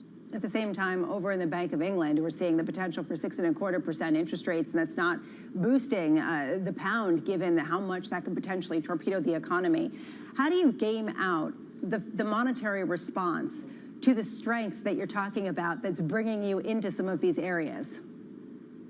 Yeah, well, certainly if you look at headline inflation data, Lisa, as you just alluded to, it's been much more pronounced in the UK, in Europe, and central banks have seemingly become more hawkish there. We think in the United States that, ultimately the central bank will either be on pause here if economic data continues to just sort of incrementally deteriorate, which it seems like it is doing, whether you're looking at consumer data on credit card revolving lines or auto delinquencies or just leading economic indicators and the timing from the last peak, which is December 2021 to the present.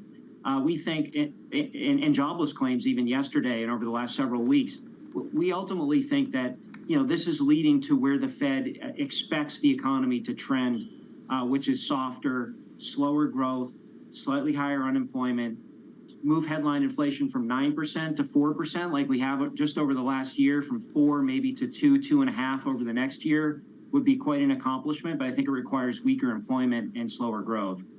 What's your biggest reassessment as we head toward the second half of the year? How much are you rethinking any of your theses from earlier in the year?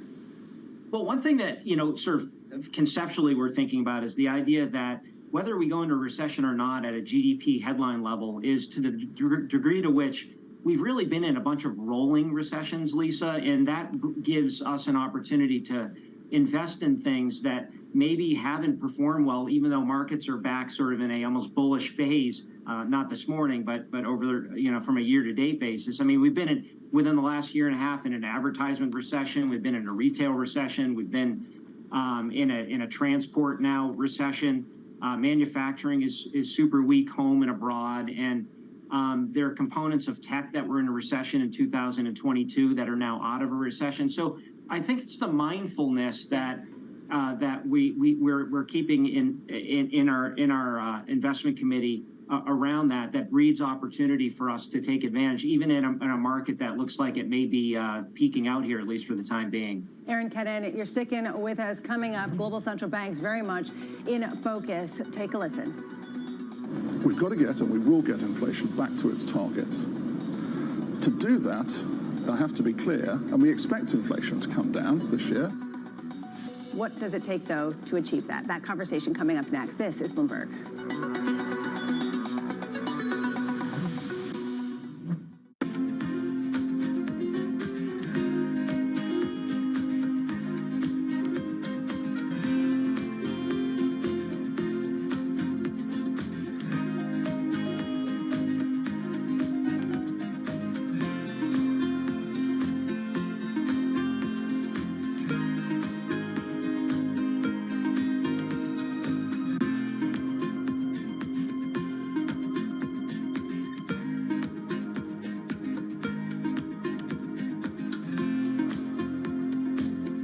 Business Week Radio, live weekday afternoons at 3 p.m. Eastern. We got a little bit of talking. Come on, are you guys ready? Harnessing the power of Bloomberg Business Week, Carol Masser and Tim Stanovic bring you the latest news from the worlds of business, technology, politics, and more. How does the Fed play into this and what the Fed does potentially? This is so exhausting and this is so all-encompassing. Listen on Bloomberg Radio and streaming on YouTube and Bloomberg Originals.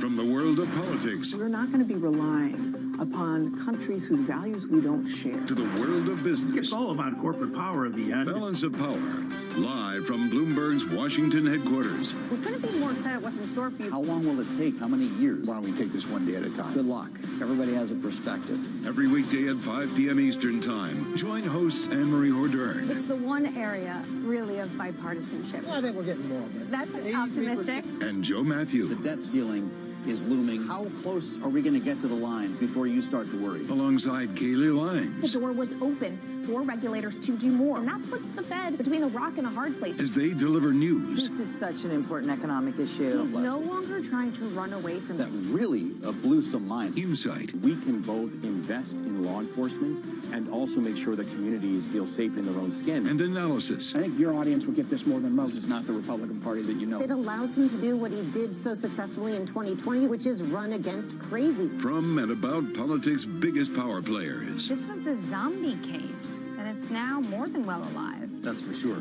with two more potentially to come. I'm willing to have this battle. It is vitally important. This is the intersection of Washington and Wall Street. Bringing people directly to the decision makers that impact your investments and your life. Balance of Power, every weekday at 5 p.m. Eastern, only on Bloomberg, your global business authority.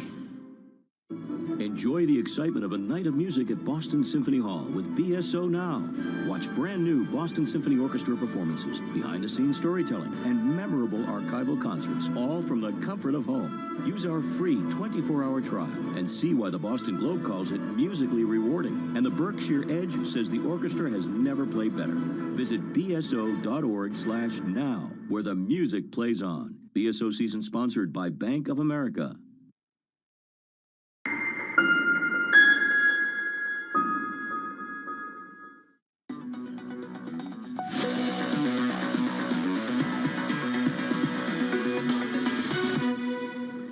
Breaking just now, U.S. PMI data coming across the screen. Michael McKee back with us for more. Mike. Well, Lisa, it has been a disappointing day for sentiment indicators, particularly in Europe, but the U.S. has now joined that negative parade with the S&P Global Manufacturing and Services PMIs out. Services at 54.1, down from 54.9. The real drop is in the manufacturing PMI to 46.3 from 48.4. That's the lowest since last December. And the composite comes in at 53. It was 54.3. And as I mentioned, in Europe, things looking pretty bad this morning with manufacturing and services PMIs dropping for all of the major economies there. The manufacturing numbers are all in basically the mid to low 40s. So you're looking at numbers that are pretty disappointing in terms of the outlook when everybody thought things were getting a little bit better. Even the services numbers in Europe are lower than they were the prior month, even though some are still in the 50s. So, Lisa, these sentiment indexes are not pointing in the right direction on a day when markets are concerned about recession possibilities. Mike, thank you so much, as always. It is notable to see that the services number came in higher than what the expectation was. The opposite of what we saw over in Europe. Clear Harbor's Aaron Kennan back with us for more. Aaron, how much are you looking at the PMIs, the idea of a manufacturing recession in the U.S., even as services remain strong? How much are you gauging that out to understand, how severe any kind of softening could be? Yeah, well, certainly this data has sort of been consistent with at least the trend in the U.S., which is weak manufacturing and almost a stubbornly resilient service number, which sort of makes the Fed's job a little more difficult. They can't sort of become incrementally more dovish, I don't think, until that service status starts to crack a bit. And I think it does have repercussions for the market in some important sense. When you look through the historical prism, markets tend not to bottom, find sort of a new bottoming process, the equity market that is, until the Fed actually starts cutting rates. And so there's a narrative in the market right now that the Fed's going to be maybe moving rates up 25 more basis points, or they're on sort of a perma hold. And I'm not sure perma hold is great for the overall equity market. So I think the service numbers, certainly they're going to be looking for weakness there. And there's some underlying reasons to believe that is starting to happen. It's just occurring much more slowly than manufacturing. Given that the manufacturing section of the economy has been in recession for a while, are you starting to see green shoots or starting to see opportunities to buy, given that things have been revalued? Sure. I mean, and speaking about the sort of rolling nature of the recession, while manufacturing is ugly, there are components of manufacturing that are not. I mean, if you look at sort of the aerospace components, diagnostic, sensory areas of that market as just one example, I mean, that's in a bull market. And so in the midst of even a very weak manufacturing overall picture, you can find lots of green shoots from which to allocate capital. And I think that speaks to sort of the fickleness of many market observers that we communicate with as they try to pursue the latest market narrative more generally. I mean, a year ago when Bitcoin plummeted, NVIDIA was sort of put into the woodshed. Google looked like it was on its heels after Microsoft invested in ChatGPT $10 billion. That they weren't going to be able to compete somehow as the market narrative. Boy, has that changed this year. A year or so ago, it was Meta in front of Congress, where there are going to be significant regulatory crackdowns on some of their privacy rules, and Meta's revenues are shooting back up again, and their stock is on fire. We thought in a post-COVID world, Amazon was going to trend significantly downward because no one would order to the degree that they did during COVID, and those boxes coming to our doors was sort of a symbol of Amazon on the heels. Anyway, the point being is that these narratives come and go. We try to keep our eyes on the ball of investment, on price, on asset allocation, risk management for our clients. Aaron Kennan, thank you so much, as always, for your time. And we are looking very much at diverging stories in the U.S. and elsewhere. The Fed may be pausing. Central banks around the world aren't. Certainly, the Bank of England yesterday surprised with its 50 basis point hike as weak Eurozone activity data this morning renews recession fears. Joining us now is Bloomberg's Enda Curran. Enda, how different are the inflation stories in the U.S., in the UK, in the European region? Well, the UK certainly seems to be a standout. Inflation there of 8-odd%, well outside the target, not heading in the correct direction, Lisa. As you know, of course, headline inflation in the US has been heading in the right direction. But like Europe, the stickiness now is in the core services areas in both Europe and the US. Maybe Europe is a vulnerability to the energy story there, some concerns over that. Of course, in the US side, as you well know, some of the services sectors like maybe car prices, auto insurance, areas like that seem to be stickiness. But the UK is certainly the standout. I think the broad point, though, is even though inflation is heading in the right direction for most of the advanced economies, it's still not low enough or still not close enough to the comfort zone that central banks can stop raising interest rates. We've seen this around the world. Australia went on pause. They hiked again. Bank of England did a shock jumbo hike. ECB warning of more hikes. The Fed talking they may yet have to hike again going forward. I think the key point is that the central bank rate hiking cycle isn't over. And I think most people thought, at least by this time of the year, heading into the second half, it would certainly be close to being over by now, but it's not. And how have the comments from Andrew Bailey been taken since he's been saying workers just shouldn't ask for such high wages? Obviously, comments like that can't go down well in an environment where, of course, families and workers, Lisa, are facing rising prices across the board. Of course, officials will always say they're open to being misinterpreted, but the end result is there's a lot of scrutiny on what companies are doing with profits and what companies are doing with prices right now. There's a very, very rich academic debate underway about the role of that in inflation. There are those, of course, as well who say, listen, inflation is on track. It's heading in the right direction on a headline basis. It's coming off. It's just some of these core services sectors now that will probably come off in the second half of the year. And by the time the year ends, the optimism is that inflation will be much closer to targets. And thank you so much. And of course, we did see Andrew Bailey repeat some of the sentiment that we'd heard earlier from Hugh Pill. Just taking a look right now at a market that is softer, the first potential weekly loss going back to just 6 months here, 6 weeks, I should say, as people imagine what could happen with central banks raising rates much quicker than expected. Coming up, we're going to talk about what you need to be looking for in the day and the week ahead. From New York, this is Bloomberg.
think we can replicate Tesla. Tesla is a unique because when they found it, and then the personality behind it, the product is beautiful, technologically very, very strong. So in many areas, Tesla is Tesla, but Xpeng is Xpeng. We want to focus on what we think is important for our customers.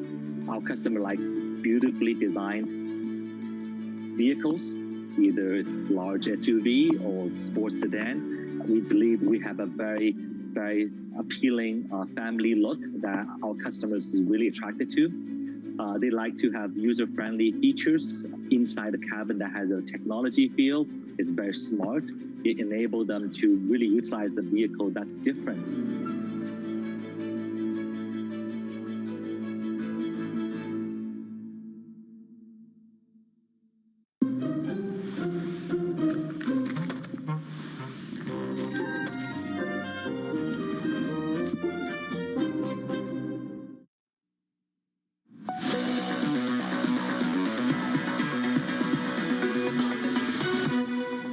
For the trading diary you need to be watching today and through next week. Cleveland Fed President Loretta Mester delivering remarks at 1:30 p.m. Eastern. U.S. new home sales and consumer confidence both coming on Tuesday. The Fed will unveil results of its bank stress tests on Wednesday, and central bank heads will speak at the ECB forum in Sintra, which will be following closely. We'll also round out the week Thursday with U.S. GDP and jobless claims. Today, the word from central banks globally has been heard loud and clear, lower about 26 minutes into the trading day. You can see the S&P solidly lower, 0.7% decline. The NASDAQ down 1.25%, way ahead of the Russell 2000. This was Countdown to the Open. This is Bloomberg.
Maybe I should go do something else. I can't do anything better than I'm already doing. I already turned this company around. I've made a lot of money for the investors, the shareholders, and yourself. Are you happy doing this? You're going to do this for the foreseeable future? I'm going to do it for the foreseeable future. I love what I do, and the reality is we've accomplished a lot. As you described, we've made Blackstone a lot of money. We made our shareholders a lot of money. More importantly, we've grown the business, and we've been a huge engine of opportunity. If you think about all the jobs we've created around the world, all the communities we've made better places, all the ownership groups who we've helped grow their business, and having built a world-class culture, the opportunities we've created for upward mobility for people. And this business, I would still say, is like a coiled spring coming out of COVID particularly. So I feel like we just have more to do. My job's far from done.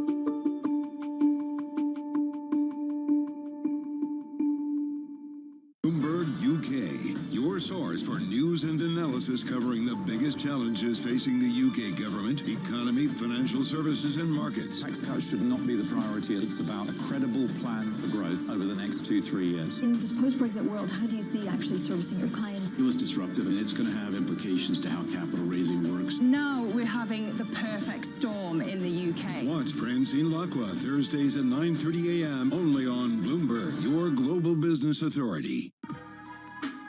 On the David Rubenstein Show, peer-to-peer conversations, I uncover the untold stories of the world's most successful leaders. Watch Wednesdays on Bloomberg Television.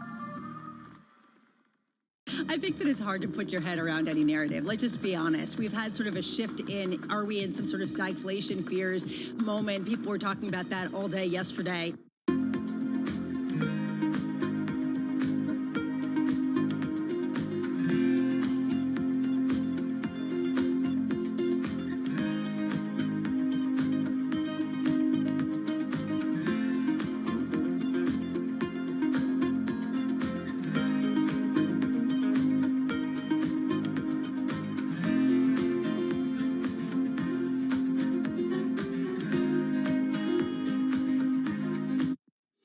This is Bloomberg Markets with Paul Sweeney. We got a lot of green on the screen here, but the volume is light. This is a market that's much more optimistic or bullish than maybe the central bankers are. 9.5 million job openings. What are people doing? Are they just sitting in Starbucks all day? Breaking market news and insight from Bloomberg experts. There's still some concern out there in the market that there is room for things to deteriorate a little bit more than what they're indicating. As small and medium-sized businesses struggle, they don't present as much competition. What are you guys thinking about hardware, software? How should investors approach this thing called AI? This is Bloomberg Markets with Paul Sweeney on Bloomberg Radio. Good Friday morning from the Bloomberg Interactive Broker Studio in New York City to our worldwide audience. We're also simulcasting, streaming all that cool technical video stuff on YouTube. Just go to YouTube and search Bloomberg Global News and find our YouTube feed there. Coming up, we're going to check in on the markets. We're also going to check in with Marcus Ashworth. He's a columnist for Bloomberg Opinion. He's over in London. He's got some thoughts about the Bank of England and its aggressive move to hike rates, as well as the UK economy. And then we're going to check in with Natalie Wong, real estate reporter with Bloomberg News. She's got a great new story out, a big take story on the Bloomberg terminal, talking about the debt time bomb with office buildings across America. So that's going to be some good stuff. We'll talk about that because that's going to be a big issue for the commercial real estate space. But right now, let's kick it all off with our good friend Nathan Hager. He is in New York, in our New York studio. He's got a Bloomberg Business Flash. Yeah, call it a Friday flight to safety. Paul, we're watching bonds surge and stocks fall. It has really been a rough week if you're long equities. Alerts toward higher interest rates along with weak euro area activity data are heightening anxiety that aggressive central bank policy is going to tip economies into recession. U.S. business activity expanded in early June, but only by its slowest pace in 3 months. We got the S&P Global Flash Composite Purchasing Managers Index for the month of June. It fell to 53, so that's still in the growth territory area. Is the stock market in for a soft landing or a hard landing? Linda Dissel, senior equity strategist at Federated Hermes, is in the camp of a rocky landing. It would have been a lot rockier in the stock market as we were expecting to maybe even test those lows if we didn't have that AI narrative that went on and then the run up in the big stocks. Because, as we all know, underneath the surface, the average stock is only up a couple % year to date. Looking at stocks this morning, they are down, particularly the tech sector. We check the markets for you all day long here at Bloomberg, and right now the S&P 500 is down 31 points, a 0.7% decline. 43.50 is the S&P level. The Dow Jones Industrial Average down 157 points. That's a drop of almost 0.5%, 33,789. The NASDAQ 100 down 1.2%, a 160-point drop, 13,469. The 10-year Treasury is up 30 seconds now for a yield of 3.71%. The 2-year yield 4.72%. NYMEX crude is trading lower, down 1.7% or $1.19 down to $68.32 a barrel. COMEX gold is catching a bid, up 0.9%, up $17.50, $19.41.20 an ounce. The euro trades at 1.0887 against the dollar. The pound 1.2710. The yen is at 143.29. Bitcoin's just a touch lower, down 1/3%, right around 30,000. That's a Bloomberg Business Flash. Bloomberg Markets is on this Friday morning with Paul Sweeney and Madison Mills. Nathan Hager, thank you so much. We appreciate that. Madison Mills sitting in today. Hi, Paul. Great to see you. It's been a long time. It's been a long time. You're back. We got a little bit of red on the screen here. Kind of feels a little bit heavy on the tape here. As Nathan was just saying, we got some red. S&P off about 0.7%. Let's break it all down here for us as we begin this morning trading session. Bailey Lipschultz and Abigail Doolittle join us here in our Bloomberg Interactive Broker Studio. Abigail, what are you seeing out there in the marketplace here in this early Friday morning trading? I'm seeing clear signs of the breakdown that we've been talking about this week, the potential. So we've gone from the potential. I've mentioned that 10-day moving average a couple of times this week on the S&P 500, that was a hold or fold level. Well, today we have the S&P 500 below that level.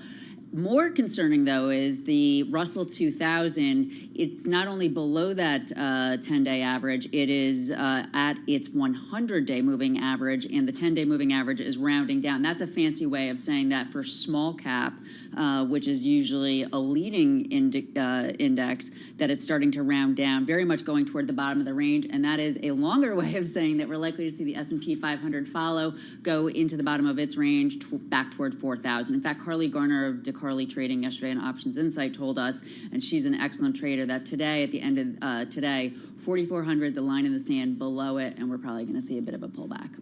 All right, Bailey, what are you looking at today? Yeah, looking at stocks in particular that are actually outperforming, though, in a sea of red is CarMax, top of mind right now, up just under 10%. Better than expected first quarter results, but as Abigail mentioned, a lot of the risk-off mentality. One stock that also is underperforming, Under Armour, downgraded at Wells Fargo based on those inventory concerns. So two stocks moving in different directions, again, as investors really try to grapple with what the remainder of the year really looks like in terms of recession, no recession, and consumers being able to continue to hang on and drive growth for some of these companies that, again, sell products to individuals. Abigail, what do you think the market's looking for? What do you think investors are looking for here? I mean, we've kind of got the Fed, the other central bankers continuing to talk that tough, hawkish talk here. We don't have earnings for, a couple of weeks here. What do you think the market's really kind of looking for right here as a catalyst? From a gut perspective, I think it's earnings. And I have said this a couple times this week, where last July, everybody was expecting it to be a disaster, whereas that was the beginning of companies putting up better quarters than expected, in part because expectations were so low. I think we maybe are setting ourselves up for the reverse here. I think that maybe expectations are not too high or too low, but kind of complacent. And I have a feeling, based on the way that stocks are trading, that it might just be a little bit of a messy quarter. Maybe it's going to be a disappointing quarter. That is probably what matches up best with timing, but it could, of course, be the Fed. I mean, as you know, I remain shocked by the fact that markets are not taking the Fed and haven't been taking the Fed seriously for more than a year. I mean, it's pretty clear that they're in hiking mode and not anywhere time soon coming into a cutting mode. On the topic of earnings then, Bailey, I know last quarter, at least in the consumer stock space, profit margins were the key thing to watch. Is that going to change at all in this upcoming earnings season? No, I think that'll be a big thing to watch. I mean, next week you have Nike reporting results, which will be a big kind of gauge into where things are at more recently. And really, it's kind of surprising, at least on our desk, we're only 3 weeks away from earnings actually kicking off. So JP Morgan will, and the big banks and United Health and J&J are all going to start reporting results just 3 weeks from today. And as Abigail mentioned, season. It never ends. Like, when is it not perpetual? Season? Perpetual feast.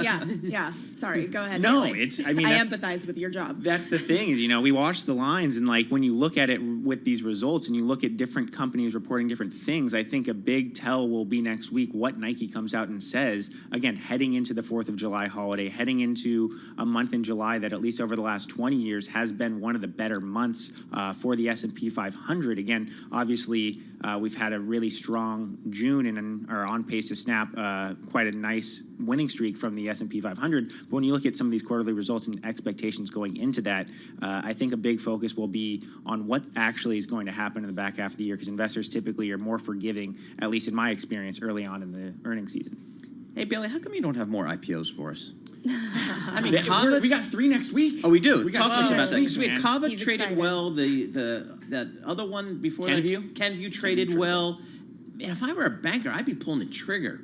Like, let's get it done before people go away. Well, that's the thing. So we have 3 next week that are expected to price. So you have Kodiak Gas Services. So you got an oil-focused company. You have Fidelis Insurance, which is a reinsurance company, and you have Savers Valley Village, which is a thrift shop operator. Savers SVV. SVV is what it's going to be trade under. So you have 3 IPOs, all in different areas. I was joking with one of our deals editor yesterday. Is like you've got a reinsurance company, you've got energy, and you've got thrift shop walk into a bar. What happens? Like, yes, we're going to see how this IPO window is actually going to hold up and just how strong equity capital markets are going to be, because it's not a Kava or a Kenvue, companies that actually have some name recognition and excitement around Savers Value Village, according to the DES description on the Bloomberg terminal, is the largest for-profit thrift operator. It's I mean, you need to see you some never of that. stop learning. I mean, Abigail. I'm kind of in. I'm not often at a lack of words, but right now. But you need it for the equity markets. I mean, one of the things I need to see for the equity markets is a vibrant new issue market, and we haven't seen that in such a long time. Yeah, we have not seen that in a long time. And it speaks to, clearly the confidence or lack thereof on the part of the companies, on the part of bankers. Bankers probably less so, because if they could get the deals done, they would bring, companies to market even if it wasn't the best time. And I think that something at hand there is maybe, first of all, I want to go back to the idea that there's going to be a publicly traded company that focuses on thrift shops and that it's for profit. Like I usually think of these as being charities. Right. So that's an interesting thing and perhaps a sign of the times in and of itself. But relative to that lack of confidence, what does that say about the economy and this long-awaited recession? Are we actually, is it actually going to show up? Yeah, that's really interesting. We've been talking about the recession for more than a year. All right. Thank you very much. Abigail Doolittle, Bailey Lipschultz, they cover all the markets for us, Bloomberg News, Bloomberg Television. We got them here, we roundtable a little bit, just get a sense here. Again, the S&P off about 0.6%. Well, central banks around the world are just, they're making no bones about it. They remain in a very hawkish stance here. And that includes our good friends over in the UK, the Bank of England earlier this week, raising their benchmark rate 50 basis points. I mean, they are focused very much on higher inflation. I want to check in with Marcus Ashworth, Bloomberg opinion columnist. Marcus, talk to us about inflation in the UK. Where do people see it? Where do they feel it? And how pervasive is it? What inflation? It's a mirage. We're all perfectly fine over here. Don't believe the press. We have what's known as second round effects coming through. We've yet to have our goods inflation, particularly energy and food price inflation, really show up in the way that it has in the States and in Europe, where it's fallen off quite sharply. We are seeing producer prices falling. We're starting to see food just about to start rolling over. And we know, again, in July and then in October, we'll get further fall-offs in the energy price. We have this strange system where we capped it and then it didn't show up in our official stats. So it's inflation in the UK is just differently calculated than the rest of the world at the moment, and we shouldn't read too much into it. However, the core inflation and indeed the service sector inflation is accelerating still, and that means the Bank of England was forced to, having slowed down, a bit like Canada and a couple other places, they've had to re-accelerate, and having gone from 50 down to 25, then 25, they're back up to 50 basis point hikes. They're now at 5%. They've caught back up with the Fed, having started first. They let the Fed overtake them, and now they're having forced to possibly even go above the Fed at some point. It just shows you the perils of doing too little too late and dilly-dallying, and we have got ourselves in a bit of a mess. However, sterling has not risen on this surprise 50 basis point hike. The yield curve is inverted now much more than it was before. It's nearly 100 basis points inverted. So not dissimilar to the picture you're seeing in the US. And what happened is that long end, anything on beyond 2 years really, yields have fallen in the last day, not risen as you would expect. That's because of some bad numbers out of Europe and also some seen signs that we might get recession fears again back in the UK by the end of the year. I mean, this is really tough for UK households and consumers, right? What would you say is the percentage chance of the UK being able to experience a soft landing without a ton more pain for consumers? I think there's a reasonable chance that the Bank of England realizes it's looking a lot of backward inflation. A lot of our stats on showing up things that they had either modeled or are now complete surprise when they see it. We have a lot of people out of work. It's confusing the statisticians. They don't know how many people are in the country. They don't know why so many people are out of work or on benefits. And yet we have quite a large amount of immigration. So a lot of these things aren't making sense. I don't think the Bank of England is looking at its stats and its models and wondering why it keeps on tapping a box and giving up boot. Well, why would it work? So in some senses, I think we have a big quarterly monetary policy report review in August 3rd, the next meeting. I think they may have a chance to see whether are these food prices, energy prices, and a number of other things are coming off. Maybe the labor market finally shows some weakness. We've got very low unemployment here, but like the US, we're only down at 3.8%.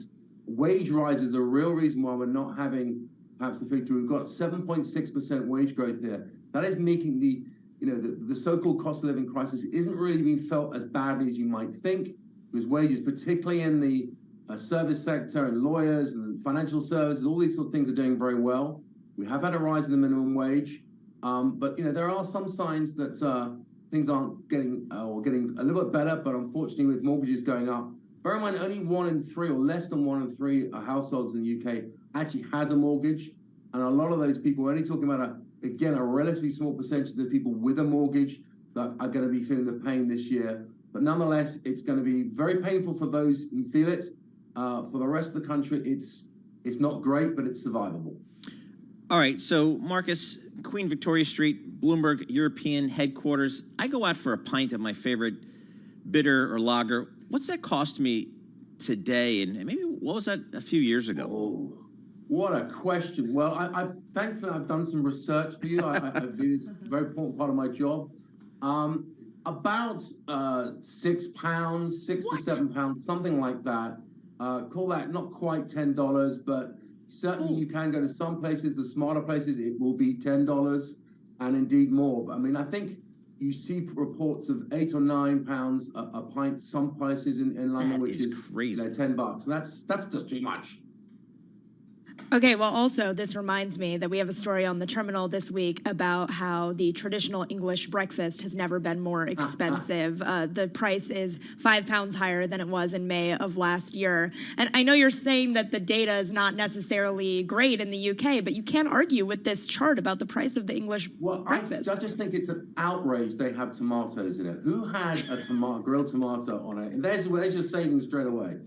So your beef is with the tomato, not necessarily the price of the plate. Always with the tomato, but yeah, no, indeed, it's very much something which, we've seen a lot of the reason why food prices in the UK are higher. We have an incredibly competitive supermarket sector. In fact, we have very cheap food, probably too cheap food in the UK, and we have a lot of imports, a lot of fixed contracts. Those are the ones that are still too high. They will drop off. It's going to take a few months before they feed through into the inflation data. So optically, it looks like food prices are still very high in the UK. They are, but they will be coming off, and they'll start to feed through perhaps by the back end of this year. And I think we'll see inflation fall very sharply in the UK. It's just a good 6 months after people had hoped it would really start moving. And that's why we look like we're lagging behind US and particularly also in Europe. All right, Marcus, I'm just in shock over the cost of a pint. I used to remember the day you could put one of those pound coins on the bar and get a pint, but those days are long gone. Marcus Ashworth, thank you so much. Marcus covers all the economics, Bloomberg Opinion, based in London. He does some of our field work in terms of the British pub. It's really important to get out there and see what the average person is dealing with, right? Yeah, but I mean, £7 or £8 for a pint. I mean, that's a lot. Yeah, that's a lot. I have to go over there and talk to those people. You can count on the UK being less expensive than the US, I feel, on a bar trip at least, right? Generally, you think so. S&P 500 off 0.6% here. NASDAQ off about 1%, so a little bit more pain there on the techs. Yields moving lower, 10-year Treasury 3.72%. We're going to have more coming up. This is Bloomberg. Let's get some company news right now with Steve Rappaport. Good morning. How are you doing today, Paul? Fantastic. All right, well, let's talk business. Another company is upping the ante to get those remote holdouts back to the office. More on that from Bloomberg's Charlie Pellet. Sources tell Bloomberg while the vast majority of staffers are following the firm's rules for hybrid work, the moves are focused on those employees with persistent, unexplained absences. The source says managers will consider compliance with the rules when rating performance and crafting pay packages. Citigroup is widely seen as to be among the most amenable financial firms when it comes to flexible work arrangements following the COVID-19 pandemic. Thank you, Charlie. Last year's World Cup host is making a play for the American sports market. The Gulf nation of Qatar struck a deal to acquire a 5% stake in the company that owns 3 Washington area franchises, including the NBA's Washington Wizards. The deal would mark the first time that a foreign sovereign fund owns a piece of a major U.S. sports franchise. Any international bid for an NBA team will likely face significant scrutiny and a lengthy vetting process. Qatar's questionable record on human rights could pose a problem. And Paul Simon's catalog has a new partner. When my eyes were stabbed by the flash of a neon light. BMG says it has acquired a substantial stake in the work of the legendary songwriter and two-time Rock and Roll Hall of Fame inductee. The acquisition will include royalty income in Simon & Garfunkel recordings as well as his neighboring rights income. Simon sold his publishing catalog back in 2021 to Sony Music Publishing. Those are the company stories we're following this hour. I'm Steve Rappaport.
Markets, headlines, and breaking news 24 hours a day at Bloomberg.com, on Bloomberg Television, and the Bloomberg Business app. This is a Bloomberg Business Flash.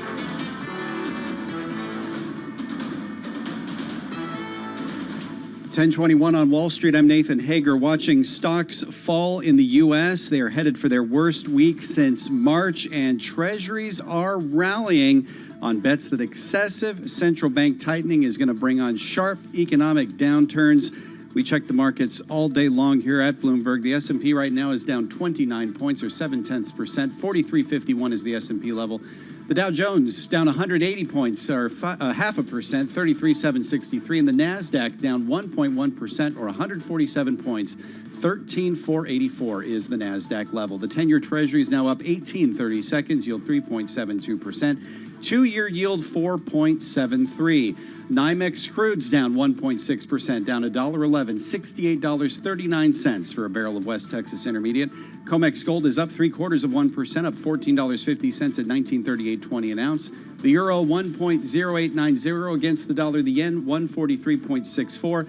Bitcoin is down 0.1% at 30,100. One stock bucking the downtrend this morning, Applied Digital. It is up 15.4% on reports it's made a deal with a second AI cloud service customer worth up to $460 million over 36 months. The artificial intelligence trade continues. That's a Bloomberg Business Flash. Bloomberg Markets continues. Paul Sweeney in Madison Mills. Nathan Hager, thank you so much. We appreciate it. Nathan's in New York City today, in our studio. Special. He's getting, they're getting all these radio awards and stuff like that. Exactly. Aw, It's cool. amazing. It's Congrats. good stuff. Madison Mills, Paul Sweeney here in the Bloomberg Interactive Broker Studio. I love the big take stories that we get out of Bloomberg News every day. Great stories. They focus on some big issues. They do some serious in-depth reporting. And the one I really loved this week was about commercial real estate. The world's empty office buildings become a debt time bomb. That gets your attention. Natalie Wong joins us here. She's a real estate reporter for Bloomberg News. She also joins us here in our Bloomberg Interactive Broker Studio. So she gets a gold star for being in the office. Natalie, thanks so much for joining us here. All right, I'm just thinking Midtown Manhattan, and this speaks to